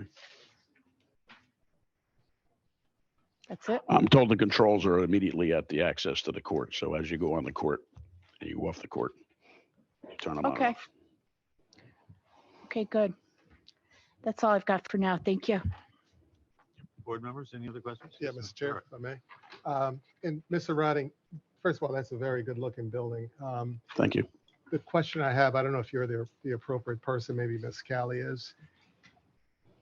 Based on your responses to Ms. Wilson's question, it sounds like the building is to be used for tennis purposes only during tennis times till 10 o'clock. Are there any plans or possibility that the building could be used for after tennis hours entertainment? No. Okay. It's only used for these courts. So when the courts are not in use, the lights are off, building is shut, Correct. no wild parties, shining lights into the neighbors' yards or That's anything like correct. that. And may I just clarify what Ms. Wilson was just asking? With shutting off the lights when these courts are not in use. That's what appears to already be happening on the courts today. To the extent that it was not and lights were going off all at once the court is not in use, we would agree to shut them off when those courts are not in use. Okay. I said that correctly. And they all go off at 11 o'clock. Correct. Okay. Okay. Thank you. Yeah. And then I have the I think it was 10 o'clock. It's never 10. I live on the golf I'm sorry, we're having a hearing. And people need to testify when they're on the road. Thank you.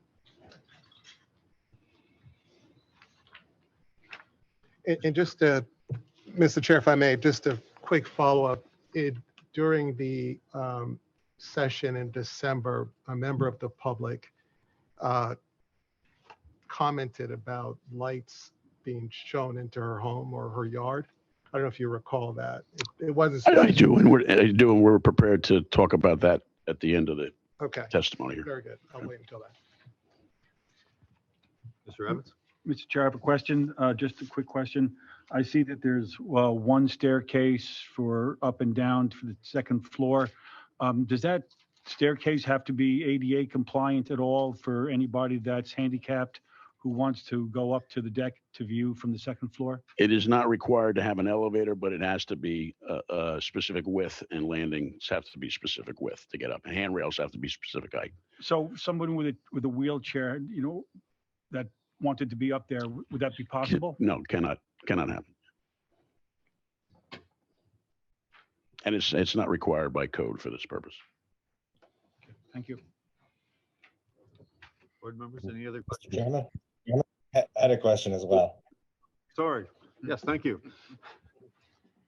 Go ahead. So I had a question about the stair as well. Can you hear me okay? Yes. Yes. The staircase, you described it as on the exterior. I wasn't quite sure where it was located when on Exhibit A3. It looks like maybe it's off to the right and hidden by the building. Is that right?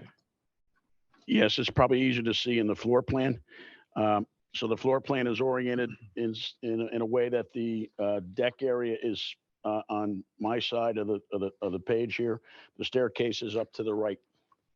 This element, you come off the stair and come down, and you end up effectively under the deck when you exit the stair.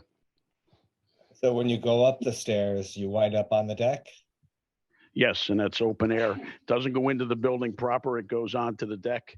And then in order to get into the building, you have to go through the doors off of the deck into the building.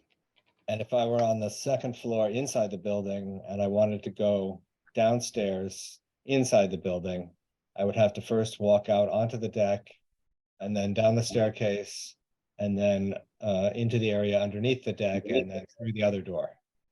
That is correct. Yep, they're two distinct spaces. Okay, I mean, it doesn't strike me as a perfect arrangement, but I know you were constrained by the space. Well, and there's two different uses on each level. One is a more functional use on the first floor relative to pro shop and a little kitchenette, and the upper floor is more for congregating.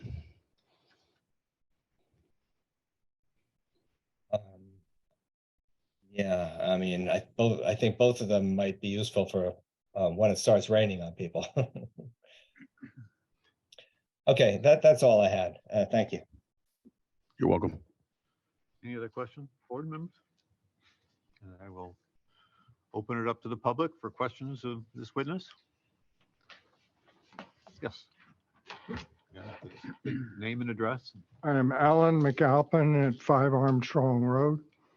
I'd like to thank the council, by the way, for their generous timing of this notice.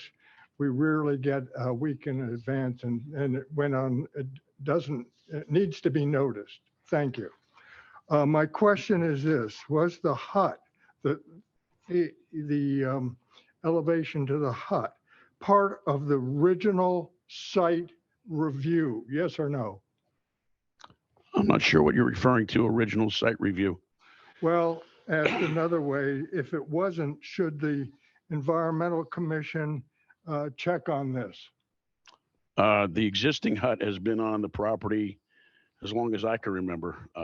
And I just left there 6 years ago. I was a member for 28 years, so I know that hut's been there for a long, long time. Didn't You answer mean my the question. Environmental Commission report on this application? Pardon me? Do you mean is your question whether this height and this planned building was on the set of drawings that the Environmental Commission reviewed? This one. Yes. Oh, I'm sorry. Yes, this was, yes. It You- was. you're saying So that the- the okay. Environmental Commission did look at it. As far as we know, yeah, we got a review As letter. far as you know, Yeah, it was filed. yes or no? Environmental looked at it. It was filed, sir. Thank you. I think I can clarify that. The original EC report only dealt with the parking lot because this was added later. And after it was added, the Environmental Commission was made aware of it and they did review, but I do not believe they turned in an additional written report.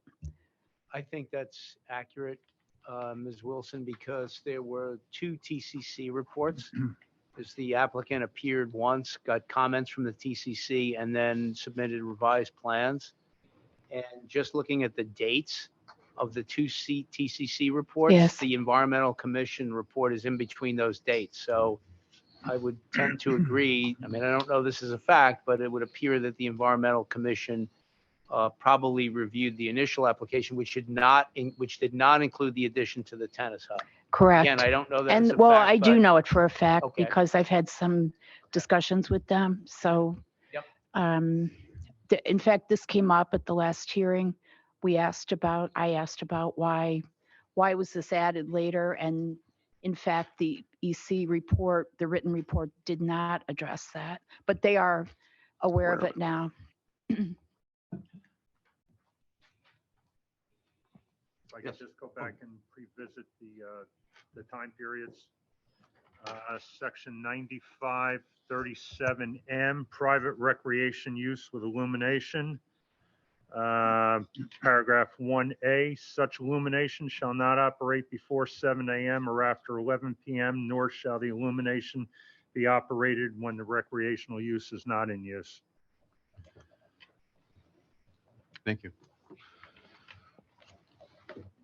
Next question. Julie Winter to Mount Kimball.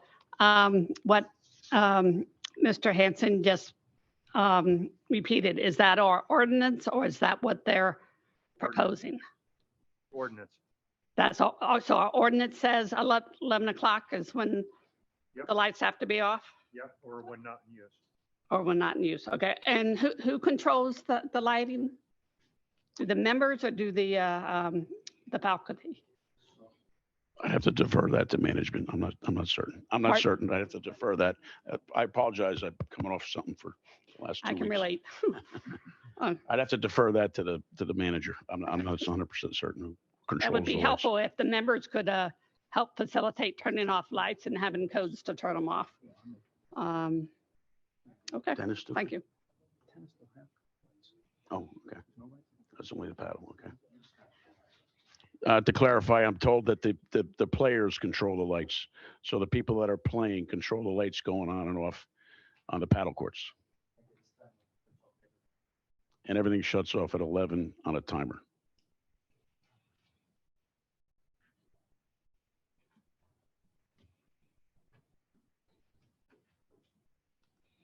Yes. Sorry, it was late. I thought I could zoom in, but I guess I couldn't. Kathleen Pitt, and I live on the golf course at 206 Mount Kimball. So I guess one of my concerns is that that I hear a lot of noise. I love living on the golf course, and I'm very impressed with people that play paddle, and they play paddle past 11 o'clock at night, and I think they do forget to turn out the lights a lot. I think they do. They're not on a timer. I don't know if they will go on a timer, but I do believe that they leave without turning off the lights. So we're subject to lights till the next morning, very, very often. That would be my first comment. And then my other comment would be, This is not a Chair, time as for you know- comments. Oh, question, This is questions of, there so will be time so for will they comments be, later. will they be on a timer? That's what I'm told, yes. They'll be Or- controlled or by a timer at Will 11 they be, o'clock. or will they be controlled by the people that are leaving the course? They will go off at 11. They're controlled as somebody goes on and off the courts. So, but an overall overriding timer will shut them off at 11 We'll o'clock. shut them off at 11. Now, the balcony there, where does that face? Does that face the pond? No, that faces into the courts. So it's in the center. The building itself is in the center of all the courts. So it's What side of the building faces the water? it would be the right side That of side? this rendering. And so how many lights are on the exterior of that building? There will be 2 on the upper deck and then probably 2 on the lower deck. And you believe that that will not be rented out for any purpose? Baby showers, wedding showers? That's my understanding. It's Shower, strictly that shower. strictly a rackets facility.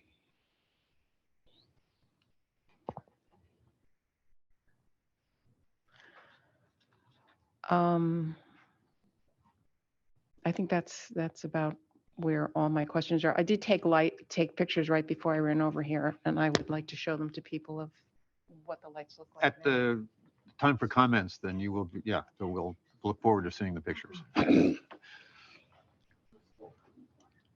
Any other questions? Oh, I apologize. The forward lights around the perimeter of the hut, would they be off at 11 o'clock? Yes. Thank you.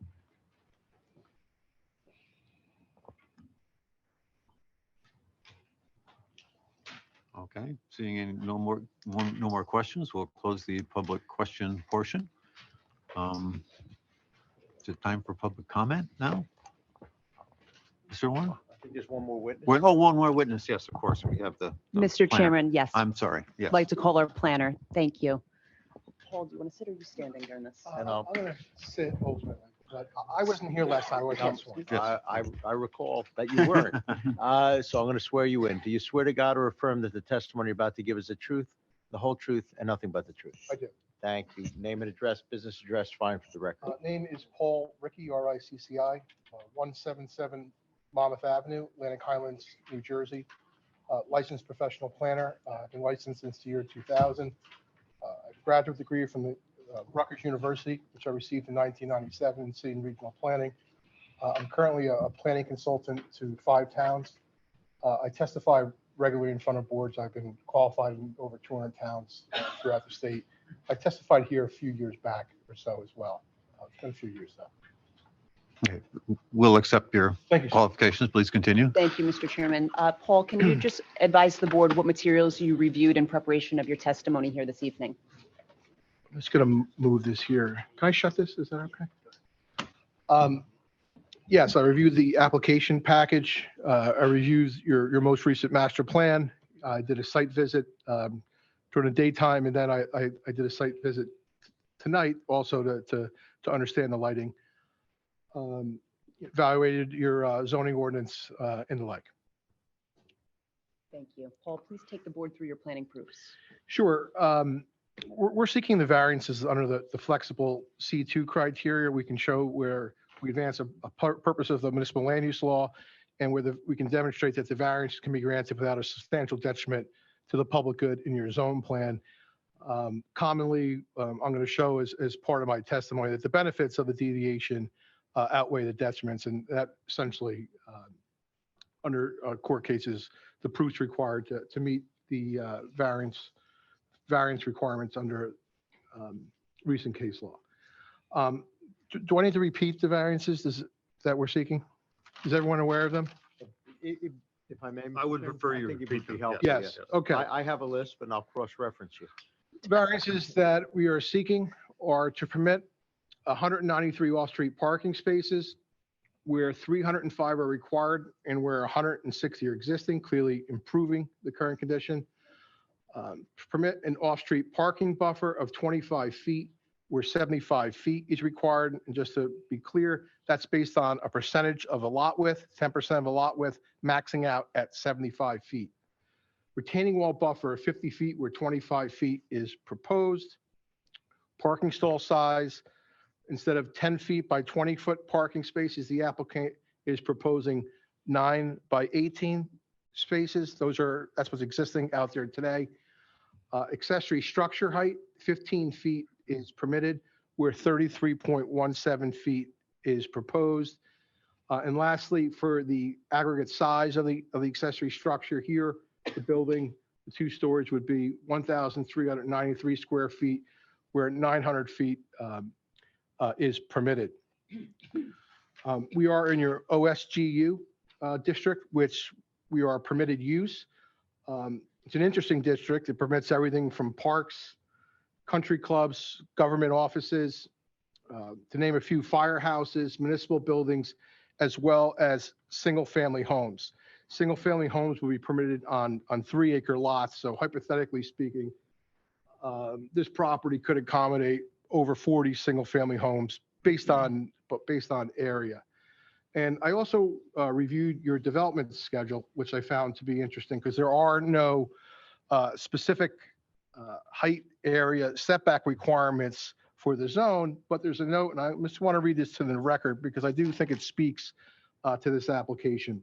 And it says, because of the wide diversity and nature of the uses permitted in the zone, no specific area, bulk, and yard requirements are provided. The planning board, in reviewing any site plan for uses proposed in this zone, shall use generally accepted planning standards to minimize the impact on surrounding development, to ensure adequate circulation protection, ecological, environmental elements, and shall only improve those plans designed to carry out the general intent of the zone. So I think the council meant to give the board a high degree of flexibility here because of the varying degree of nature and how uses could be applied in this zone. I did not see anything in your code where there are specific requirements for country clubs per se. So I don't believe, and I think the previous witness even spoke to the same thing, even that's a separate application, it doesn't anticipate clubhouses and similar uses in your zone plan.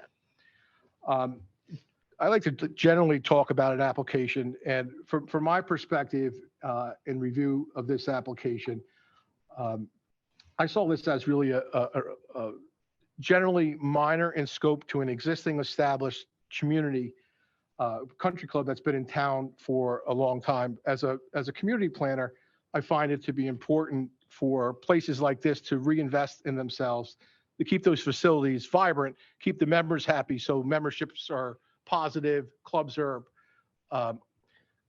that clubs do well and retain their value in the community. So that's what I saw was occurring here from a municipal planning standpoint. I found that to be very positive. I also, in my review, I know there's a lot of concerned citizens here as well, and I think the applicant is trying to work with the citizens to minimize impacts. But I think we have to recognize that the neighboring property owners have a tremendous value here in terms of the amount of open space that is being provided by this applicant to this area of the community as well. So to the extent that there are concerns, I think that should be balanced by the board as part of its deliberation. Regarding parking stall size, here the applicant is looking to maximize the number of spaces in an area, right?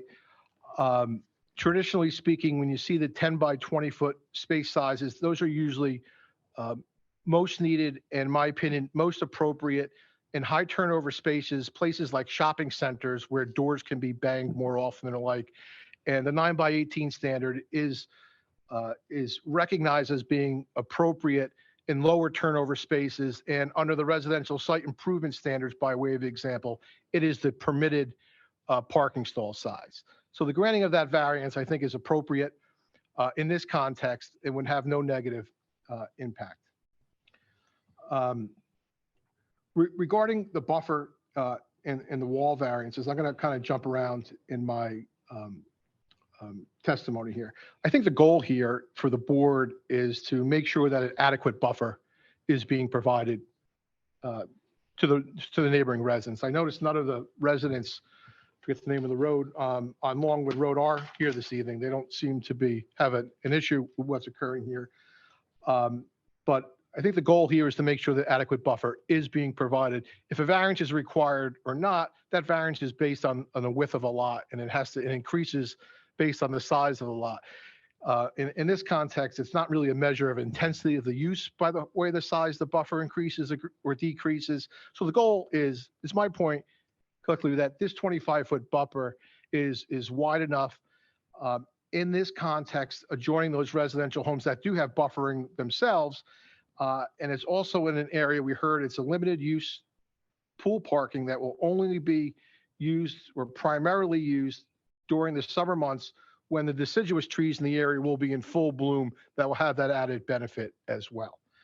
I just point out that, by way of example, looking through your code, your B11 zone has a lot width requirement of 75 feet, and your I-21 district, so allowing commercial and industrial development, allows a lot width of 125 feet. So theoretically, in other areas of the township, buffers can be as wide as 7.5 feet and 12.5 feet, what I believe would be a more intensive type land use. So here, the applicant's doubling that standard.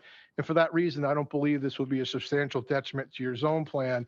And due to the high degree of trees that are being planted, the limited use of this parking area, I believe that the buffer is appropriate. It would not create a negative impact. Regarding building heights, I did mention that, this zone does anticipate single-family homes. There's no height that's mentioned for principal uses, but in theory, there could be, 40 or so 35-foot tall single-family homes on the building. And I'm not trying to say that that's going to happen. What I'm trying to say is that, the previous witness indicated this as well, that accessory buildings in your code, the previous applicant, accessory buildings in your code anticipate a residential nature to them, 15 feet in height, and they can be as close to 5 feet to a side or rear lot line. Here you have a building that is located, the closest point to a residential lot line is 295 feet. So that's why accessory buildings are lower in height, because of their closer proximity to a lot line. Here, this is a portion of the lot that I don't believe these type of buildings were anticipated in your zone plan, and that it's so far removed from the perimeter, it's at an acceptable height, and a height that's recognized as being appropriate in this zone. So for that reason, I don't believe there would be a substantial detriment to the public good in your zone plan. And this is just one of those type of applications that, you don't, really, I don't think we're doing a lot of zoning ordinance work for country clubs and their accessory building heights, really. That's my opinion.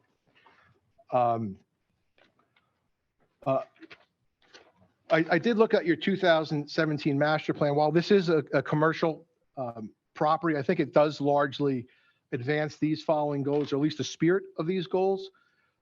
Preservation and enhancement of historic sites and recreational facilities for public enjoyment. Renovate and upgrade existing park facilities as appropriate, including modernization of neighborhood park facilities. Clearly the point being that to encourage investment into properties over time. For these reasons, I believe this application promotes several purposes of the municipal land use law. Purpose A, promotes general welfare of the community. Purpose G, provides sufficient space and appropriate locations to meet the needs of commercial property owners, and also for the efficient use of land to make these improvements in areas of the site that is largely already disturbed, and not to disturb additional areas. I largely spoke to the negative criteria already, but I believe that the variances can be granted without a substantial detriment to the public good in your zone plan. Here we have an applicant that's seeking, I believe, somewhat modest changes to a large, oversized lot. I did speak to other zones where buffers of more intensive uses could be significantly smaller. I know that new stormwater management is being installed as part of the parking lot expansion. In terms of the lighting on the residential property lines, it's essentially zero. I think in two small locations, it may clip 0.1, which is essentially there will be no light trespass associated with the parking lot. There are no really substantial negative impacts. I think here the applicant is doing its best to mitigate the concerns of the neighborhood, namely lighting and the timing of that lighting, which if anything, it's going to be a benefit to the neighborhood as a result of this applicant coming in. The applicant exceeded the number of replacement trees that are required under your ordinance. And for all these reasons, I believe that this application results in sound land use planning that meets the burden of proof for a flexible C2 variance. Thank you, Paul. Mr. Chairman, that concludes my questions for this witness. Thank you. Board professionals, any questions for this witness? Couple. Paul? Yeah. Mr. Phillips? Paul, did you deal, I apologize, Nick, did you deal with the overall parking supply? I know that you're increasing it, but you're still deficient. Yes, and I didn't, I just mentioned it, not really my full direct in terms of the variances, but in this application, there is a parking shortfall. And currently there's a requirement of 305 spaces where 160 are existing, where the applicant is proposing to add 33 spaces to help remedy that shortfall. Because the applicant is remedying a parking shortfall, that supports the purposes of zoning, supports the general welfare of the community, and further eliminates or reduces any potential parking detriment in the area. I haven't heard anyone indicate that the existing demand overall has been problematic. I know with speaking with the owner is that the club's, the age of the members has decreased in age, and that's resulted in more children, which has created more need for the parking that's being proposed by the pool. And that's the nature of why that was being proposed by that, because my understanding. So, but since the applicant is bettering an existing shortfall, that's clearly appropriate reason to grant the variance. The denial would result in the shortfall being greater than it is as being proposed by the applicant. And I know you're arguing C2, but I'm assuming it's your belief that there's no or feasible way to expand the existing parking area here at this location without further encroaching on the required buffer. That there's no other feasible location. We heard from the site engineer, it's a large lot, so I didn't review a 130-acre property and, you know, can you put it behind this green? But clearly there's a need to have the parking in the situation or the area where it's needed by the members of the club. Like members of a club, practically speaking, you know, if there's a feasible location where it can be buffered, that's the best location on the lot to place it as close as possible to where it's being utilized.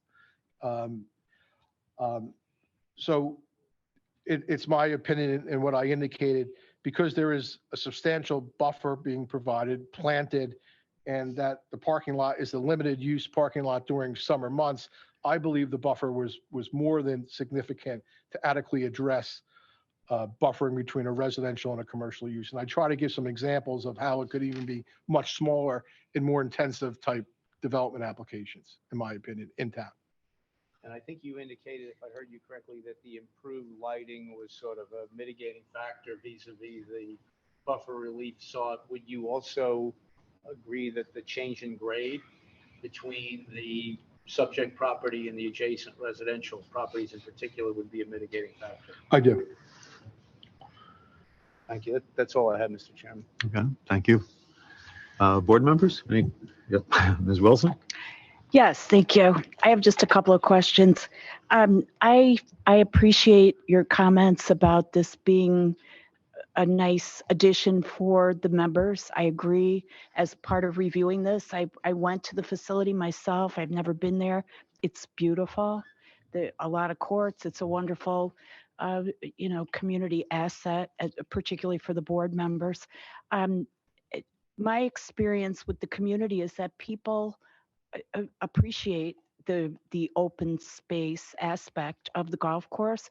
The biggest concern is the lighting, and it's the lighting with the paddle ball, and it's the lighting with the rest of the facility, the clubhouse and other lights that occur that glare through the night and are on and are bright.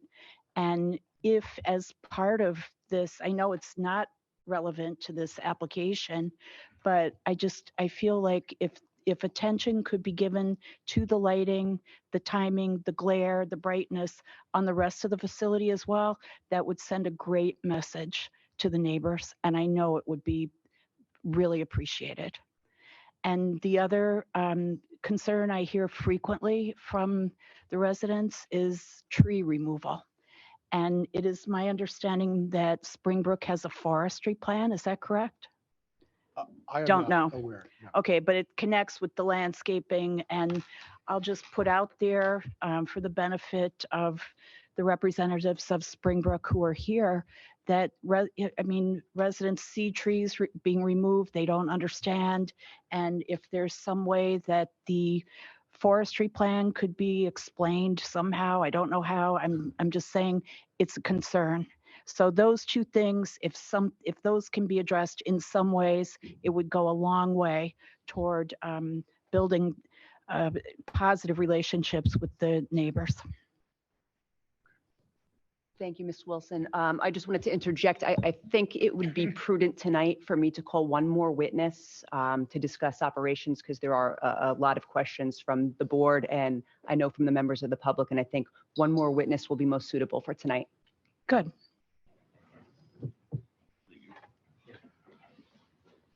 Mr. Chairman, did you want to finish board and public questioning or do the one more witness and then have them jointly question? I think we should do the one more witness and have them jointly questioned. I think they're Thank you, related. Mr. Chairman. Yes, I think they're related. Chris, please state your name first and last for the record. Chris Lukov. I'm the general manager at Springbrook Country Club. I am aware I have a thick accent. I apologize. I will try to speak slowly. Thank you. So he's testifying as to operations of the country club. A fact witness doesn't need to be qualified or accepted as an expert, but I do need to have the spelling of your last name. Lukov as Victor. Thank you. Thank you. So, couple things come up. First of all, we're already making some adjustments. I like to. Sorry, did I swear? I didn't swear him in yet. No, you did not. Please raise your right hand. Do you swear to God or affirm that the testimony you're about to give is the truth, the whole truth, and nothing but the truth? I do. Thank you. We're aware of the complaints that we have from the neighborhood. I can tell you that this last Friday, we already make adjustments on the main parking lot lights. We changed the direction they're pointing in. From what I've been told, that has been a significant improvement. I cannot see what some of the neighbors see, so I'm willing to work with the community. But we actually we are going to hire a light expert as well, as we're trying to lower the degree of the glare that is going around the property. But there are some safety issues that we can't. Some lights have to be on. Period. So to be clear, sorry to jump in. Since the last meeting on December 5th, when you started to hear some of the concerns of the neighbors, you went out to the site and already started implementing these improvements. Just last Friday, yes. Just as of last Friday. Okay, and a significant operation actually, because those are the 3 huge poles, and our company had to make the adjustments. If I may, Mr. Chairman, I apologize for interrupting, but if I recall correctly, and my notes are correct from the last hearing, you have also stipulated as a condition of approval to a post-construction light audit subject to the review and approval of our engineering department. So I take it that's relevant as well, correct? That is correct. We're fine with that. Okay. Just to get on the record, there was concerns that we heard from the neighbors, the lighting. Please describe the lighting on the courts. They're player operated right now? Each paddle court has a switch. So you go to play, you turn it on. Finish playing, you turn it off. On top of that, we installed, there is a timer that cuts off everything 11 o'clock. I can tell you that in one occasion, we had a problem with the timer. And obviously the lights went on. That was probably 3 months ago. And I was made aware in the morning and we adjusted right away. And now we're actually working on a secondary timer so we can prevent that from happening again. Okay, so 11 p.m. is a automatic shut off. Regardless if somebody's there or not. Regardless if somebody's there or not. There was also a question this evening. Could the warming hut be used for a private affair? That's not club the members? plan. It's operational nightmare for us. That's never been even in the. So it would just be in use when the paddle courts Correct. are also in use. All right. Is that something the applicant can stipulate to? And I'm Can we only agree to that? asking, I'm not. Yes. Yes, we can agree to that. Okay, then we have an answer. Just going through my notes there, this might have been addressed by Mr. Rawding, but Mr. Barrett had a question.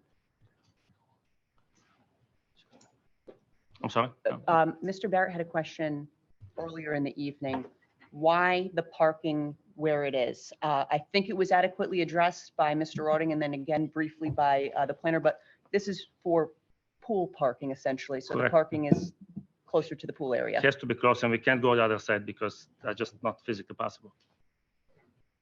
Now, the last question just came from Ms. Wilson with regard to, and I missed some of the details with regard to forestry.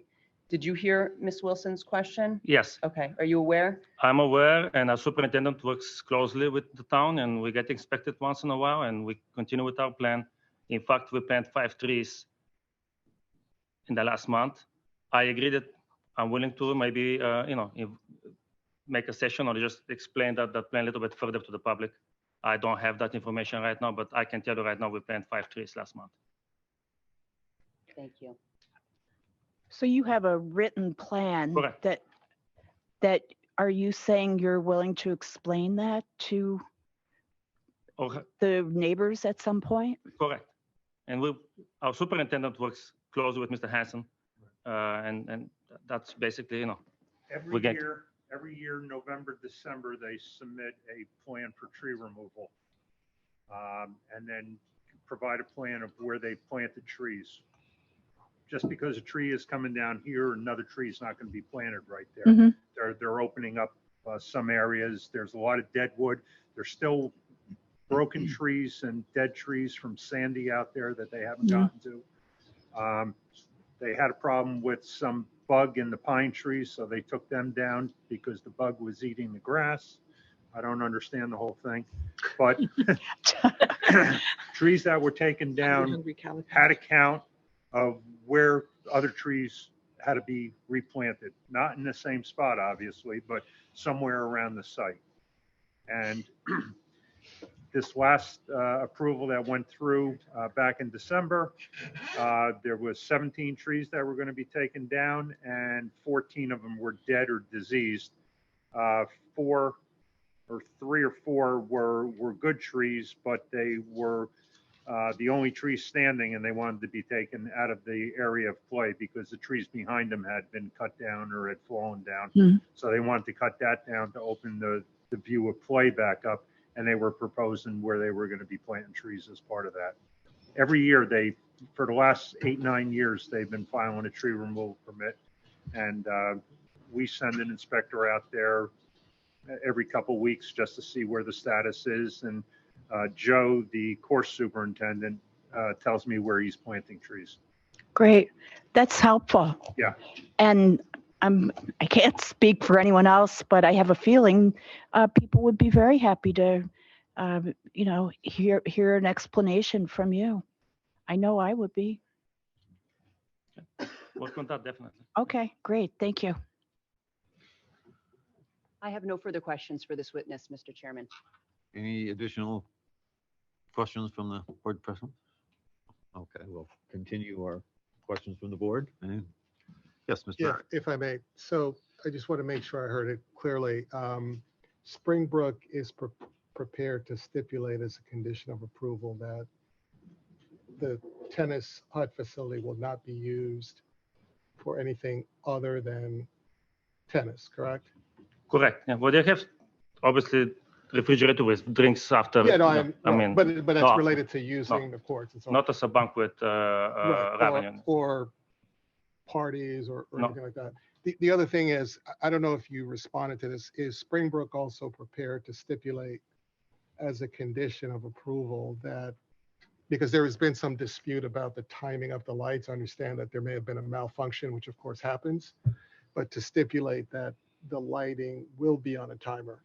It is on the timer as we speak. Well, it was disputed. Okay. So just to make sure if that's a condition of approval. Absolutely. stipulation. Absolutely. And then the third thing, and I don't know if you want to respond to this right now, but in light of Ms. Wilson's comment and what we've heard from the public, is Springbrook willing to stipulate to considering a good neighbor clause, maybe once a year having a meeting with the contiguous neighbors just to see what's on their minds? Absolutely.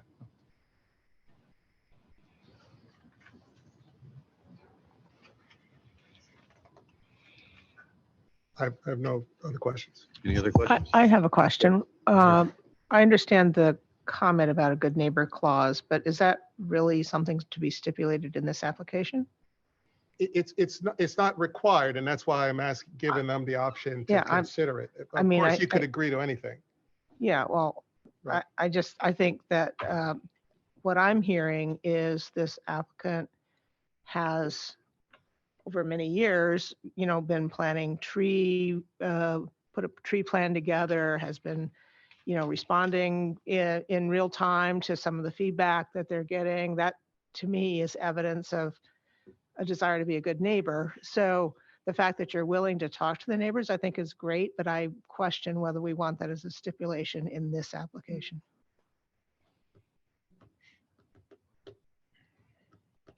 I would agree with that.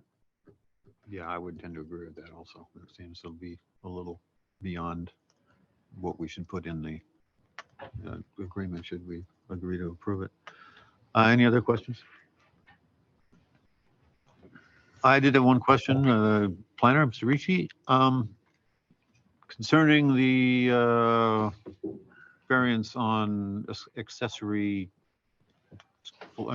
floor square footage. I'm assuming this is not the only accessory building on the property. That's correct. So you just gave the numbers for that building and the increase, but actually there are many more hundreds of square feet of accessory square footage around. That's It's correct, similar yes. to the St. Elizabeth. Okay, so this is not like, you're not exceeding that limit. It has been more than that because of the nature of a country club and the property itself. Yes, thank you for the clarification. Yeah, okay. I just want to, this is not, okay, thank you. I have no further questions. None from the board? Any questions? for these- I have a any question, Mr. Chairman. And I'm sorry, once again, I don't. It's okay. About the lighting audit that was mentioned, and this came up in the last meeting. And I guess so my question, I guess, is for Mr. Warner or for other board members.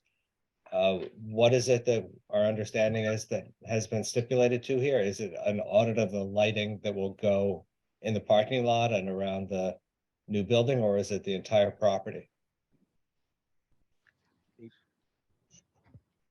That depends on what the applicant intended when the applicant stipulated to it. My understanding was it was a lighting audit with respect to the new improvements. However, that was my understanding. That was our understanding as well, Mr. Chairman. To clarify for the record, we would stipulate to a post-construction lighting audit for the new lighting that is proposed as part of this application. Okay, thank you.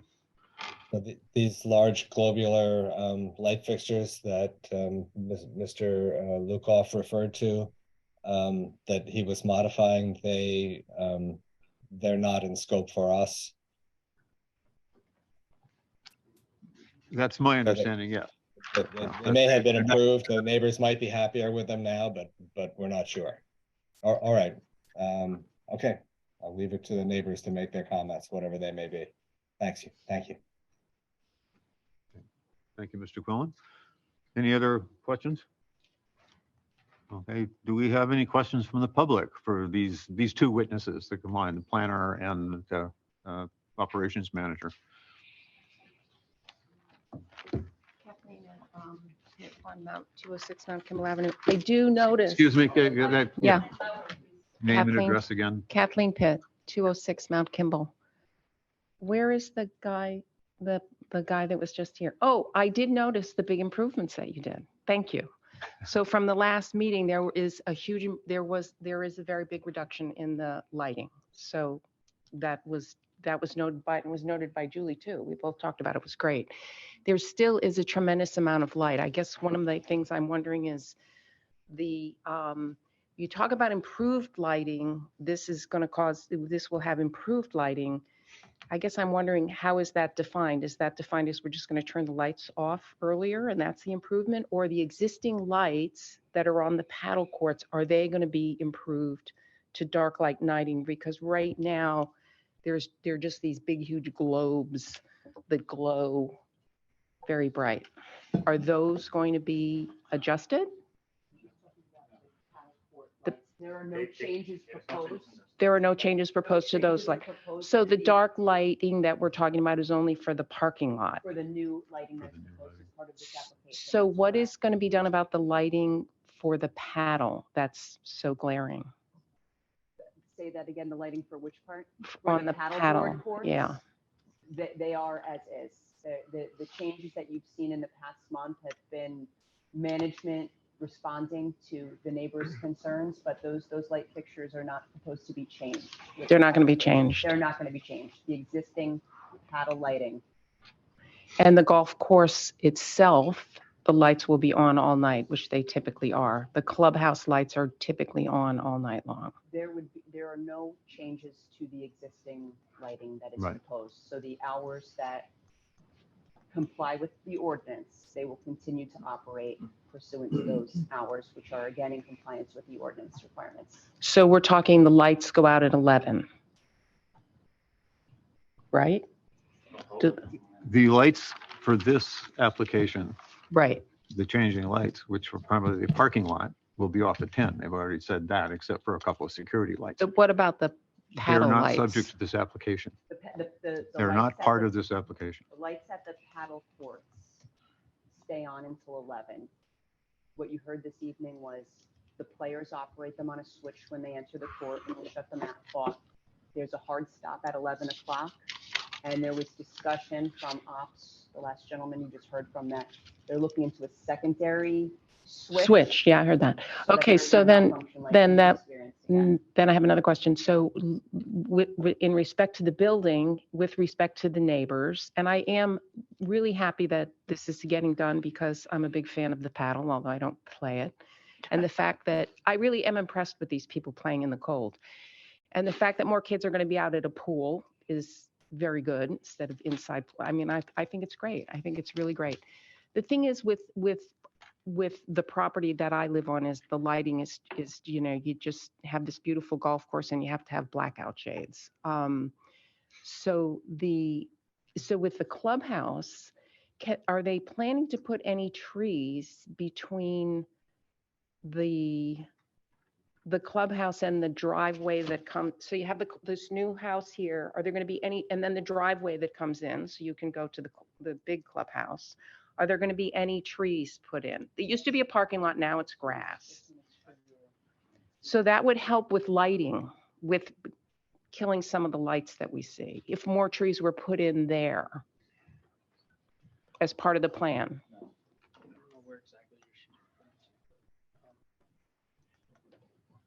All right, you're looking at this rendering? Is that correct? You're trying to. Yeah, I'm trying to orient myself. So the side of the building that faces the driveway as you come into Springbrook, This side. that side, are there going to be any trees put in there to? We so aren't won't- proposing any landscaping for the Okay. tennis area. Okay, because there is a grassy area where you could put trees there. That's not part of this application. They have Okay. not proposed any of their landscape plan, shows all their additional trees around the new parking lot.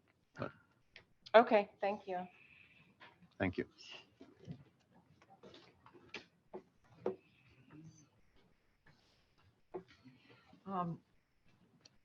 Leslie Wentz, 3 Armstrong Road.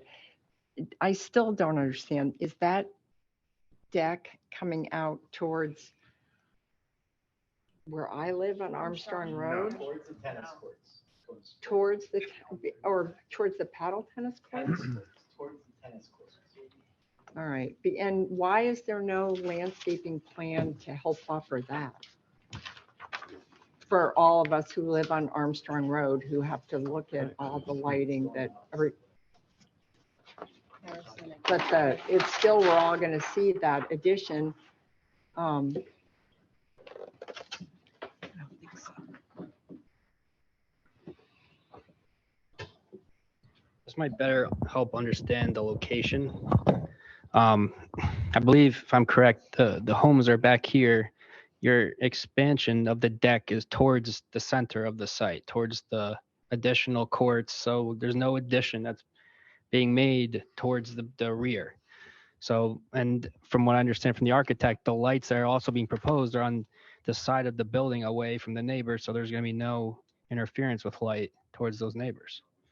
And there's no windows in that direction either. So On Armstrong Road, we're not going to notice this as much?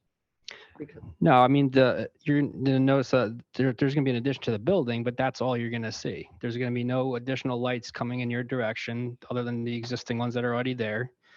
And that's it. I mean, there's no other improvements.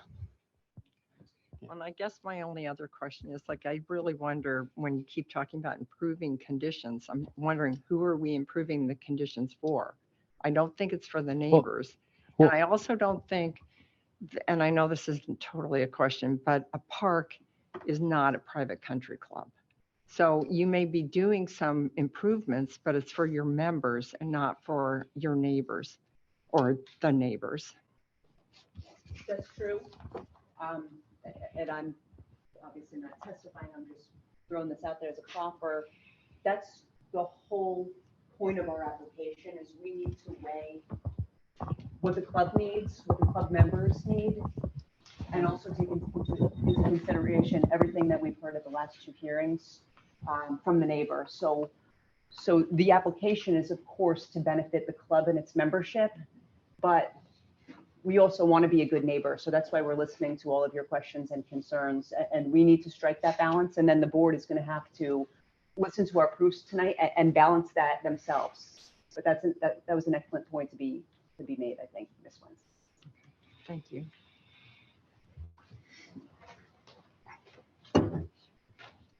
Molly Ball, 21 Armstrong Road. And I'm opposite that big storage shed.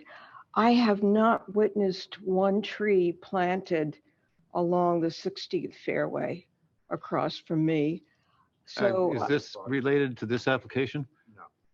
well, it all has to do with the trees and how they're, planting trees and they're taking down hundreds of trees, but haven't seen any new ones planted. And I also have a question about the lighting of the new maintenance area. Has that been completed? That's not part of this application either. But it's going to also compound the whole effect of the area, the lighting effect of the area. We can just look at this application.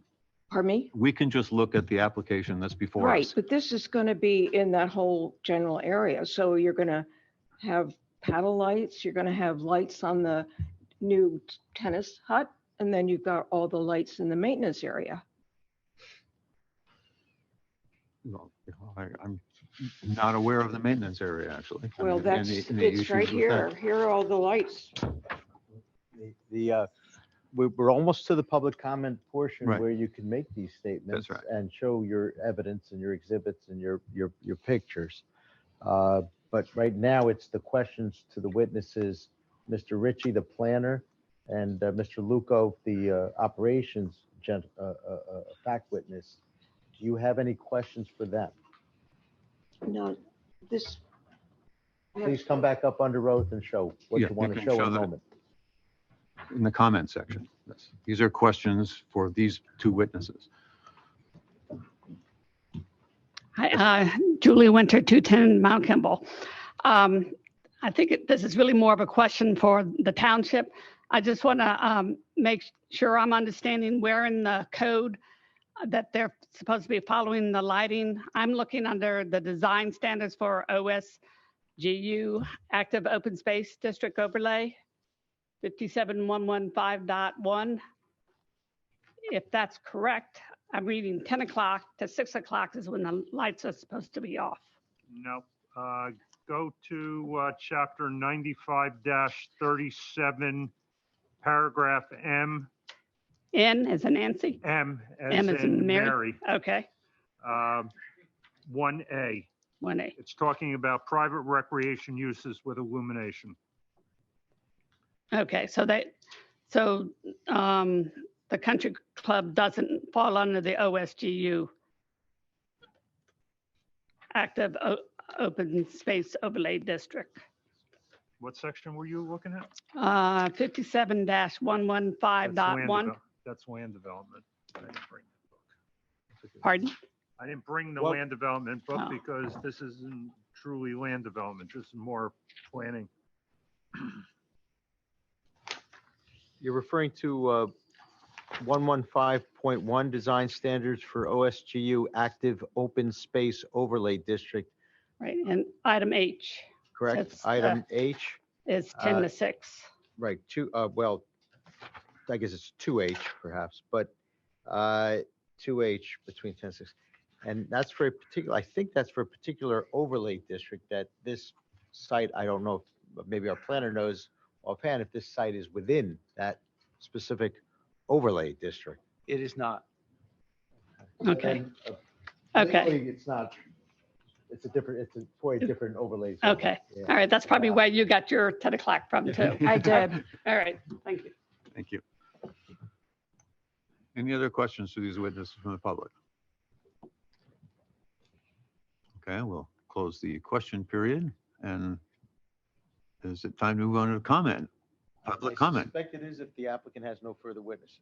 No Yes. further witnesses. Okay, is. thank you. Then we will open up for comments. And I will, while I may have sworn people in previously, if you don't mind, I'll swear you again, swear you in again if you have any comments to make. And of course, name and address, please. Now, I am told we can show the pictures. Sonia, we can show the pictures. I have the pictures that were submitted. Okay, so if anyone who has submitted pictures would like to talk to those, we can show them now and we can all see them also as part of the public comment period. Okay. Keeps me up all night. Yeah, name- Kathleen Kathleen. Pitt, Yep. 206 Mount Campbell? correct. Okay, please raise your right hand. Do you swear to God or affirm that the testimony you're about to give is the truth, the whole truth, and nothing but the truth? We I swear do. everyone in I know. because I it's a do. quasi judicial proceeding, and we all appreciate the respect for it. Okay. Yes, Thank you. I do.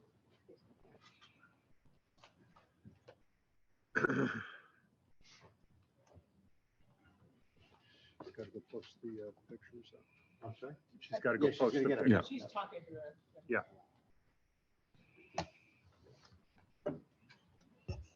I don't know if it'll make any difference. It's not, doesn't apply to this. I thought it did. The lighting is just, it's getting better, but it's still, I thought they were going to change the lighting on the, where the paddle is. Because it's like the lighting in, if you've ever been to Princeton or gone down Western Avenue, it's like, yeah, it's really bright. So that's what I thought they were going to put dark lighting where I misunderstood. I apologize. I thought they were going to put dark lighting in the, where the paddle area is, where they're playing.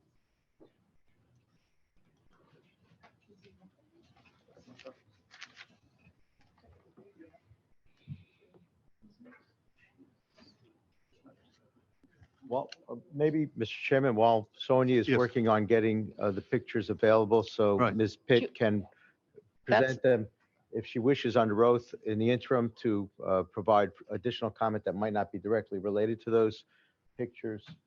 That's my only comment. I mean, I think the golf course is great and I think the paddle courts are great. I'm not that crazy about how big the new thing is going to be and it's going to bring more light, but I see the need for it. I see that it's great for the members. And I like that there's more little kids swimming in the pool, but the lights, you know, you have like that Springbrook SBCC lit up all night long. Nobody's even in the clubhouse to see it on the bushes. And you have all the lights and then you have the lights on the pond, which used to be very, very pretty. And then LED lights came in and they became not quite so nice. And then the clubhouse also is lit up all night, like a New York building might be, which kind of doesn't make sense to me. Those are my comments. While That's we're all- still that's waiting, it. you said there were changes made. Can you what were the changes? The lights, so if they're not playing, I noticed the lights are out. And the Mm. lights used to be on all the time. And they used to be on all night. And maybe the switch wasn't working for a long time and you were unaware of it. And now the applicant is aware. So that was a huge improvement that we noticed. And we also noticed that we jokingly call it I guess my husband yelled at me for using the word, but the light that goes on the pond, it's like a prison light. Like we joke in my house, oh, is the prison light on? I'll call Julie, the prison light's off at 10 tonight. So I noticed that that's gone down. So that's great. I am appreciative of that. We came here and spoke and we saw some changes. So that's great. The paddle lights are crazy. They're silly because they're lighting the sky. They really only need to be lighting the courts. That would be my only. Well, she's supposed to. I don't know. She texted me. She said she couldn't get them, so I don't know where they are. If Julie's probably are the same. Did you submit the same pictures? Anyway, that's all I have to say. But I did notice improvement, so I appreciate that. Okay, thank you. Say my name again. Julie Winter, 210 Mount Kimball. Hopefully my pictures will come up to it. I can show them to you on the phone.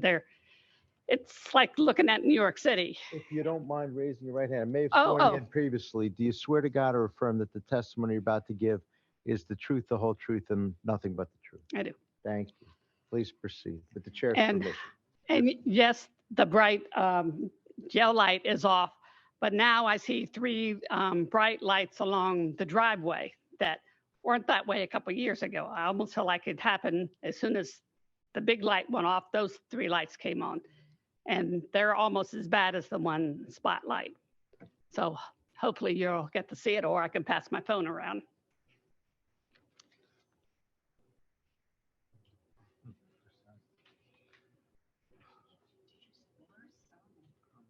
I did submit mine as well to Sonia, but I also have hard copies. And once again, name and address. and I'll Leslie swear you in. Wentz, 3 Armstrong I'm sorry, Road. hang on one second, please. We have some background. One more, I apologize. One more time. Leslie Wentz, 3 Armstrong Road. Yeah. And I do realize we're talking about existing lights, and I think that's a big concern for all of us. And I know that's not part of the application. If but you I can al- raise your right hand. Oh, Do you swear? sorry. No problem. If you can swear, I'm going to forget. I how to do, put I do, people I in a do. moment if we're not. Do you swear to God or affirm that the testimony you're about to give is the truth, the whole truth, and nothing but the truth? Yes, I do. Thank you very much. You're welcome. If Sonia cannot pull these up, would you like copies that look like this? If you have them, you're with the chair's Yes. permission, you're Yes, more than sir. welcome to Right. present them. How Yes. many different photographs do you have? 5 maybe? Different? Okay. Well, 4 maybe. Okay. If you can. These are existing lights, which I know. Mr. Warner? Yeah, we're applicant. Yeah, applicants should be able to see them, and I'll Yes. need to see them as well. Between the last meeting and tonight, correct? They're within the past month. And we have, do you mind if I put 1, 2, 3, and 4 on them? Only, but I have 5, so is it 5 different ones? One might be a detail. I just want to see them while you remember. Sure, sure. 1, 2, 3.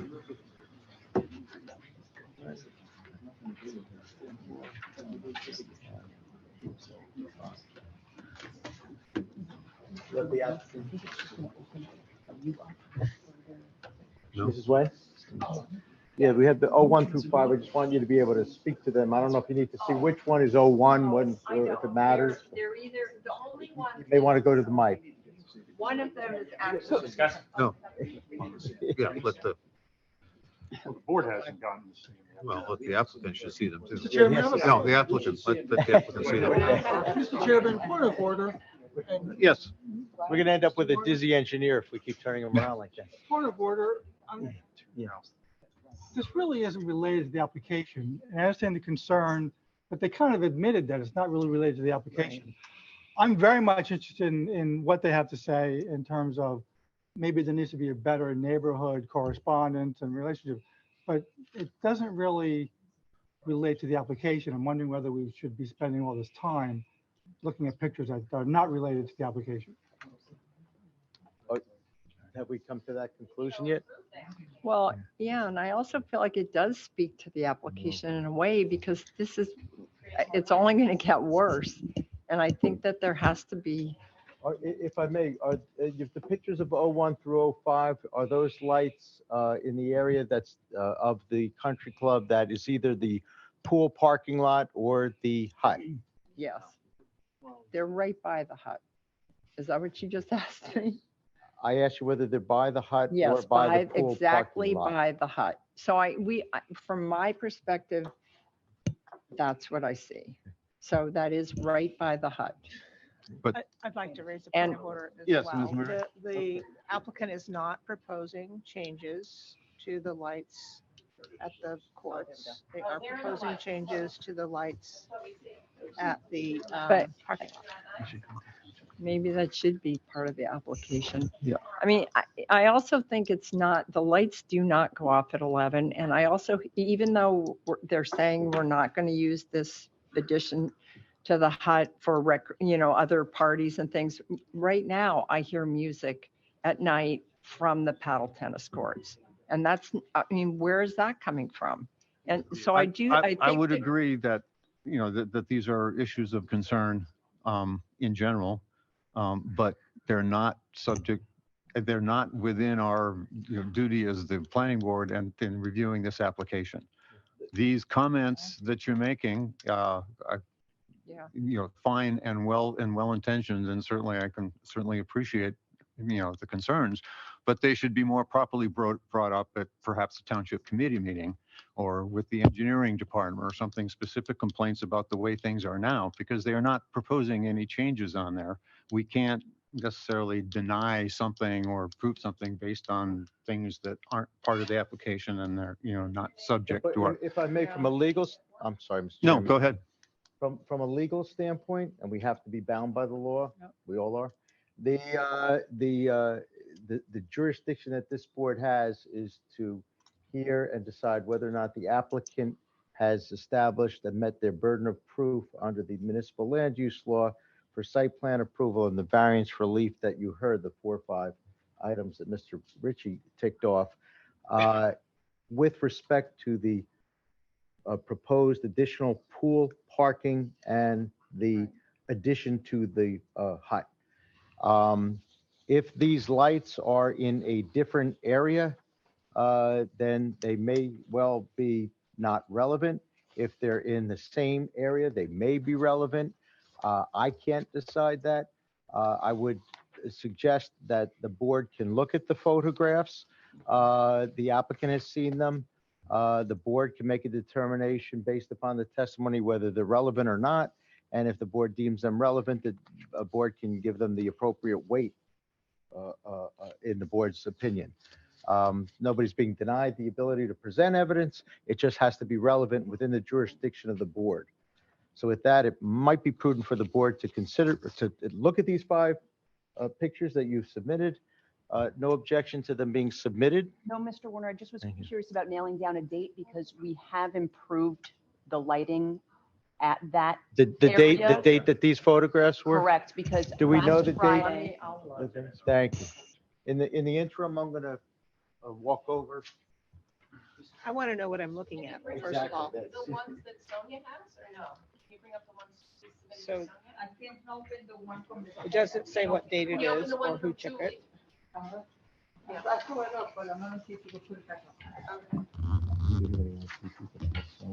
That looks like the same photo. So if improvements have been made since these were taken, then it's irrelevant. When you save the picture on email, you gotta save it differently as a CVS or an actual video. That's a problem. So. Those are the ones.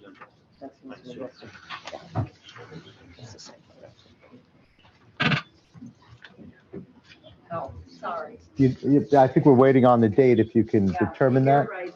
November 27th. I'm sorry, you better come to the mic so everybody could hear. November 27th. November 27th? Yep, November 27th. November 27. but nothing has changed since then. Yep, November 27th. That's one of her pictures. Okay, one at a time. We have to let Ms. Wentz finish first. Oh, it's okay. I'm done. It was November. Oh, wait, November 28th too. I guess I did it November 28th. Oh, November 28th. And from my home, it was November 27th.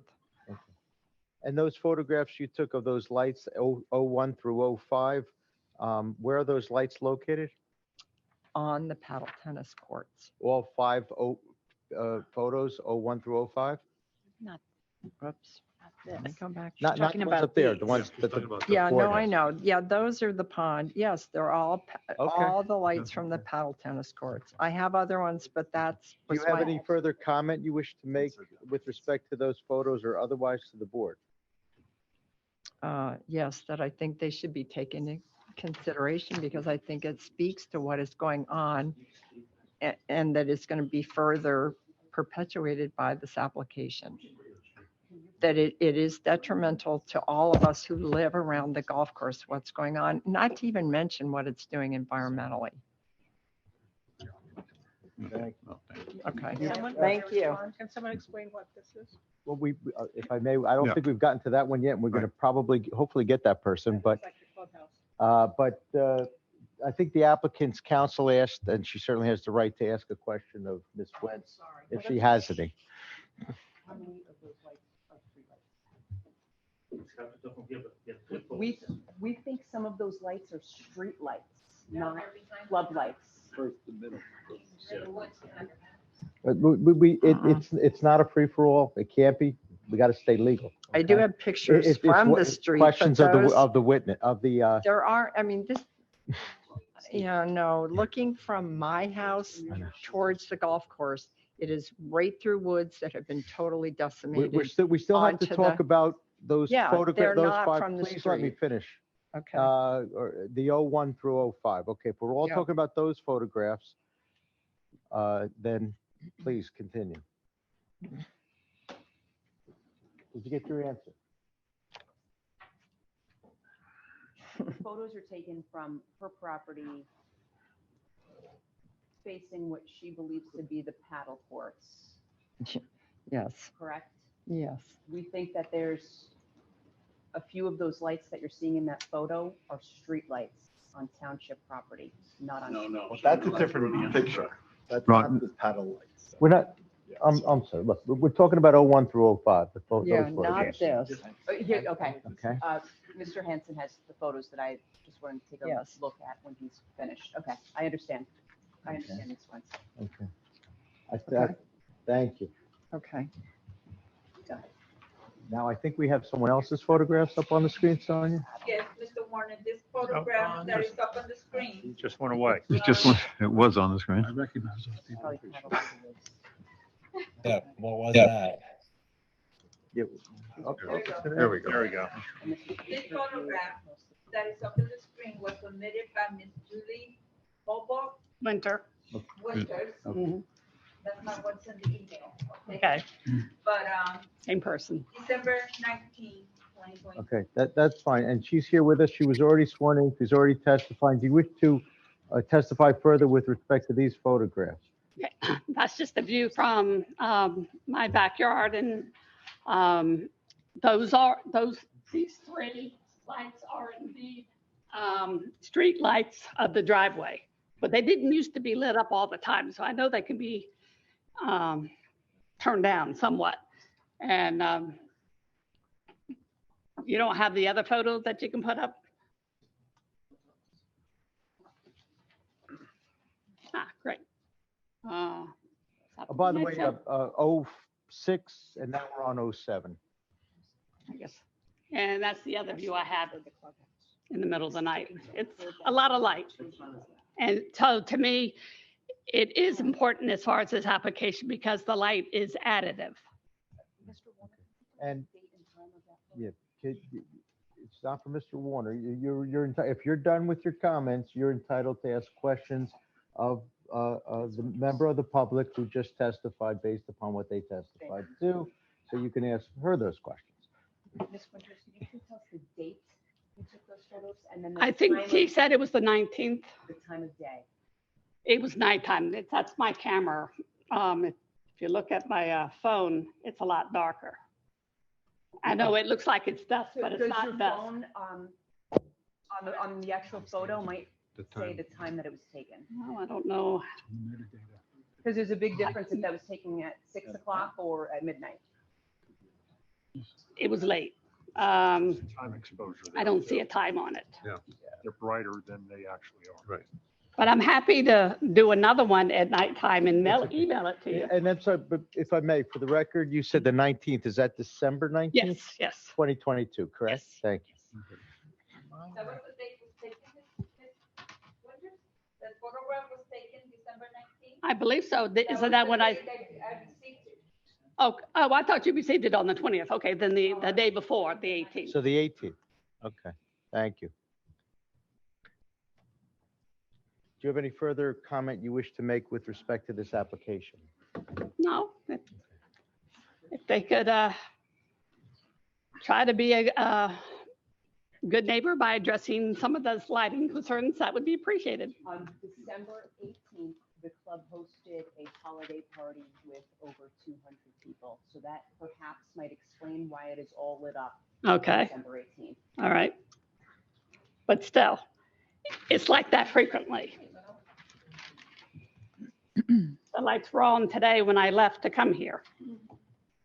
I don't know if there was a function going on, but the lights were all on. And just to be clear, this board's jurisdiction is not to hear and decide potential property disputes. Right. or- No, or I understand. Anything else. The board has the jurisdiction to only decide whether or not to grant the application. Right. But thank you.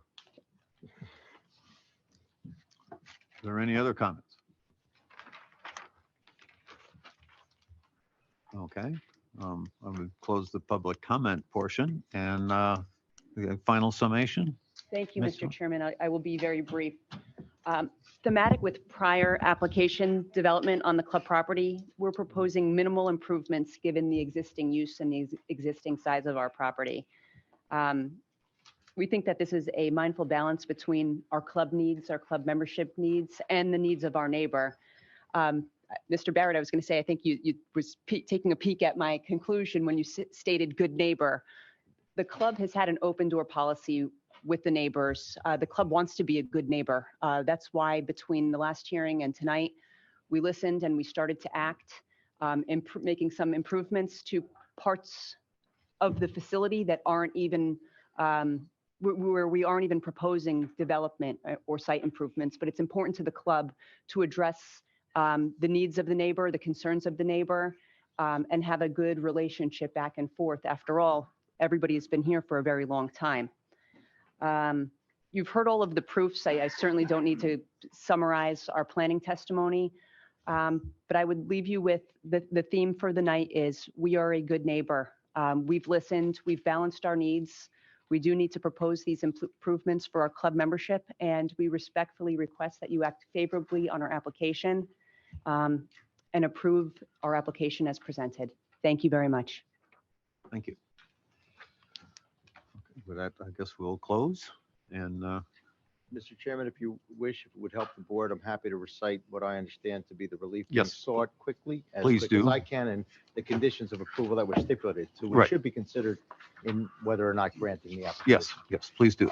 Preliminary and final major site plan and bulk variance and exception relief for the parking lot and tennis hut expansion projects as follows. Number of parking spaces, 305 required, existing 160, proposed 193. Parking, obviously an increase, but still a deficiency in the requirement overall. Parking lot buffer, 75 feet required, 25 feet proposed. Third variance, retaining wall buffer, 50 feet required, 25 feet proposed. Then an exception, not a variance, for parking stall dimensions because it's found in the land development ordinance, not the zoning ordinance. So it's an exception, not a variance. I think it's in the zoning ordinance. Strike that. Are you sure? Okay. Dave? It's in the zoning ordinance. It is. Good enough. It's a fourth variance. The parking stall dimensions, 10 feet by 20 feet required, proposed 9 by 18. Those are the four variances that relate to the parking lot expansion project, if you will, to delineate between the tennis hut expansion, which the two variances required there are the accessory structure height, maximum permitted 15 feet, 33.17 feet proposed, and total aggregate accessory building coverage, maximum 900 square feet, 1,393 square feet proposed just for the hut, with the recognition that there are other accessory structures already existing with square footage, no doubt.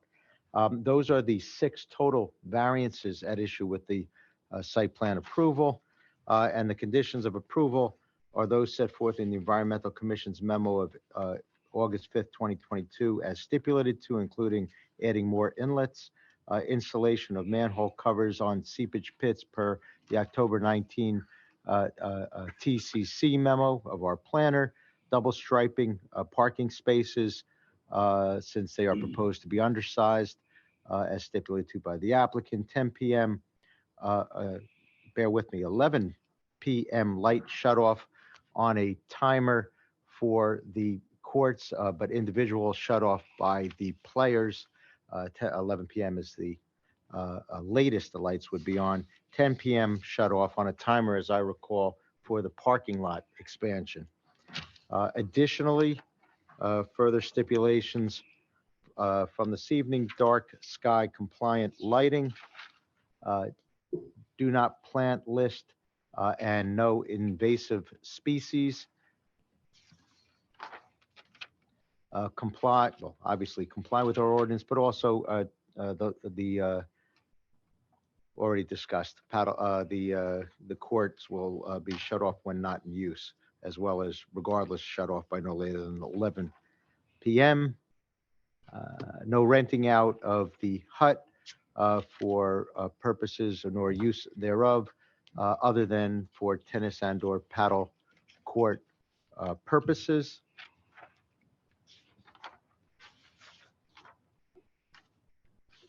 And bear with me, I think those are all the conditions that were stipulated to by the applicant, but I sit ready to be corrected. One clarification? Yes. On the parking lot lighting, 10 o'clock off, but there was still going to be security lighting after that. Correct. Security level lighting for safety purposes. Any other comment or questions about what Mr. Warner just read? And I would ask, if I may, the applicant to confirm that those conditions were stipulated to by the applicant. That's correct, Mr. Warner. I had one more in my notes, the post. Oh, the lighting Construction. audit. Yes, my most important one. Thank you. The post-construction lighting audit that I mentioned previously, thank you for offering that. And so they are all stipulated to conditions. The board need not impose any unless there are others that the board wishes to impose. So, hopefully that helps. And a motion, a second for whatever the relief is, and ultimately, or denial, and of course, a majority for passage. And I will ask for that a motion to proceed here, and whichever we proceed, and then Chairman, I'll make a motion to approve this application as stipulated by Mr. Warner for all those agreed to stipulations. Is there a second? I second. Okay, and it's been moved and seconded. Is there any comment, discussion I'd like to on that make a motion? Yes, Mr. Ravitz. Just real quickly, what I've heard tonight from, and I appreciate all the testimony from the applicants and their witnesses, and I always appreciate comments from our residents. What I've heard tonight is an applicant that's very willing to listen to the surrounding residents, and I did hear open door policy, and I did hear Mr. Lovick, the general manager, also saying that he's willing to talk to the residents. I think that, and I don't know this because I was never been part of it, but it sounds like might be something new between the residents and the Springbrook Club. So I urge residents to bring issues before the Township Committee because these are relevant issues, and I urge both the residents and the club to get together to find out ways, maybe there are future improvements that can be made to the club that would help mitigate some of the lighting that goes into the atmosphere. And that's all I'm going to say about that. Thank you, Mr. Roberts. Anyone else? I would just pick up on that and say that I know that some of the stuff we talked about tonight is not directly relevant to the application, but I do think it's very positive for everybody, for Springbrook and for the residents to have open lines of communication so that people can understand what's going on and ask questions. So I think that's a huge mutual benefit. And I'm glad, even though it was not directly relevant to this application, I'm glad it was discussed and, will be implemented. Thank you. Any other comments? George? So I don't forget you this time. Thank you. But no, I don't have any other comments. I think Bud and Kathy pretty much covered what I would have wanted to say. Okay, then if there are no other comments, Sonia, could you call the roll? Ms. Murphy, Yes. Ms. Wilson, Yes. Mr. Flowers, Yes. Mr. Quillen, Yes. Mr. Nunn, Yes, Mr. Rabbit, I am qualified, right to vote? Yes. Mr. Benoit, Yes. Me? Yes. I also vote yes. Oh, yes, I know you're missing two. Nobody's. Nine, that's nine. Stop there. Oh, yeah, right. Yes. Thank you. Thank you very much, everybody. Okay, we have a few more items of business here tonight, right? Or at least one more. If I can find my. Yes. Yes. Before we get to that, we'll let Mr. Warner explain that. A bit of board business I want to set up for or talk about for coming meetings is that it's been suggested there's a lot of new members and members who maybe older members who are not even aware of the bylaws of the planning board, and there are bylaws. They've been started to distribute and we're looking at them. I've asked Mr. Warner to take a look at them and, see where they might be updated. And I know there are other interested people that have looked at them and see, what they're looking at.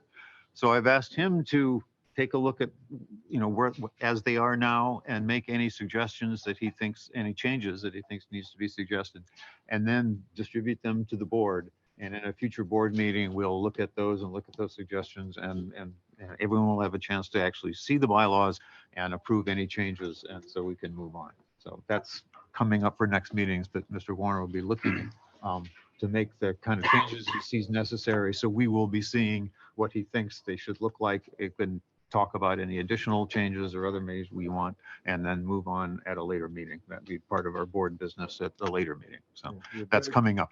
Yeah, rules and regs, bylaws are required by the MLUL. We've had them. They're a pretty good comprehensive set. I say that because I drafted them originally, so that I'm not being humble. So they must be good.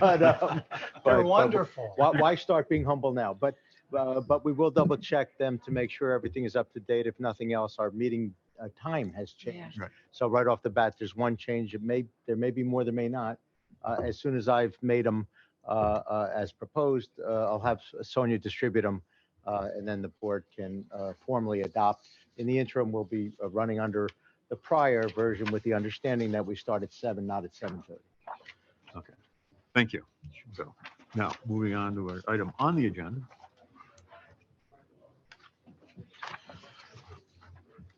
Other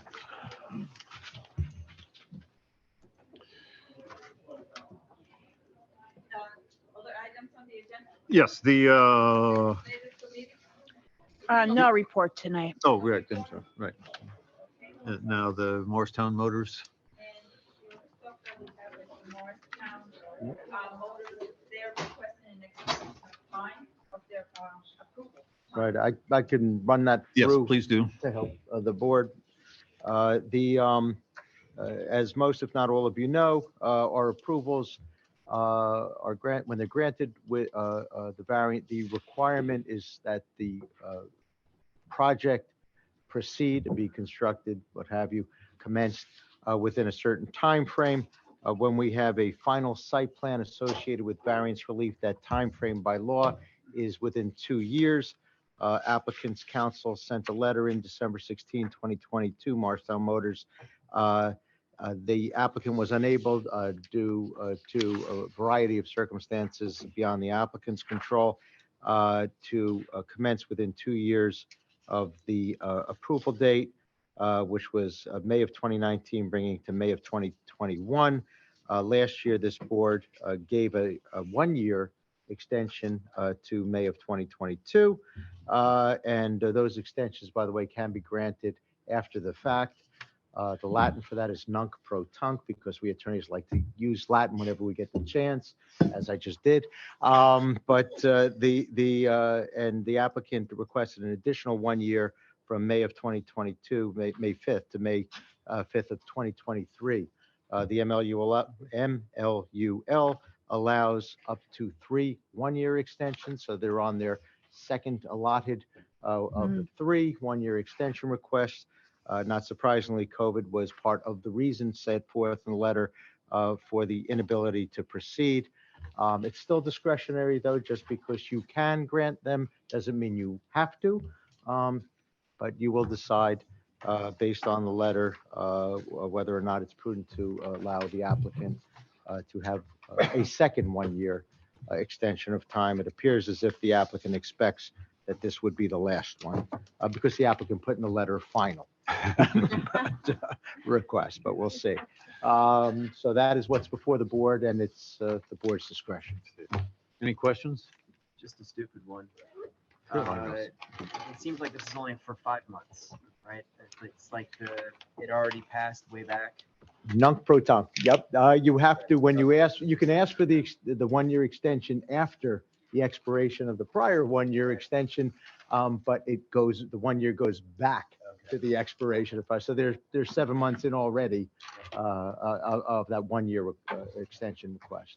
Good question. And they can ask how many extensions? A third 1 year is permitted. And they can't ask 2 at a time. Frankly, they can. They didn't. So we'll see if they get it done in 5 or get it commenced in the next 5 months. Right. If not, I suspect they'll make a third request. Any other questions? Do I have a motion to? I move that we approve the extension. Second. Okay. It's a Roll call, right? because I'll have to draft a quick resolution, Right. which we'll have next time. Okay. Did I hear a second by Mr. Rabbit? Yes. Yes. She'll remember. Right. Ms. Van Order, Yes. Mr. Nunn, Yes. Mr. Rabbit, Yes. Ms. Murphy, Yes. Mr. Benoit, Yes. Ms. Wilson, Yes. Mr. Flowers, Yes.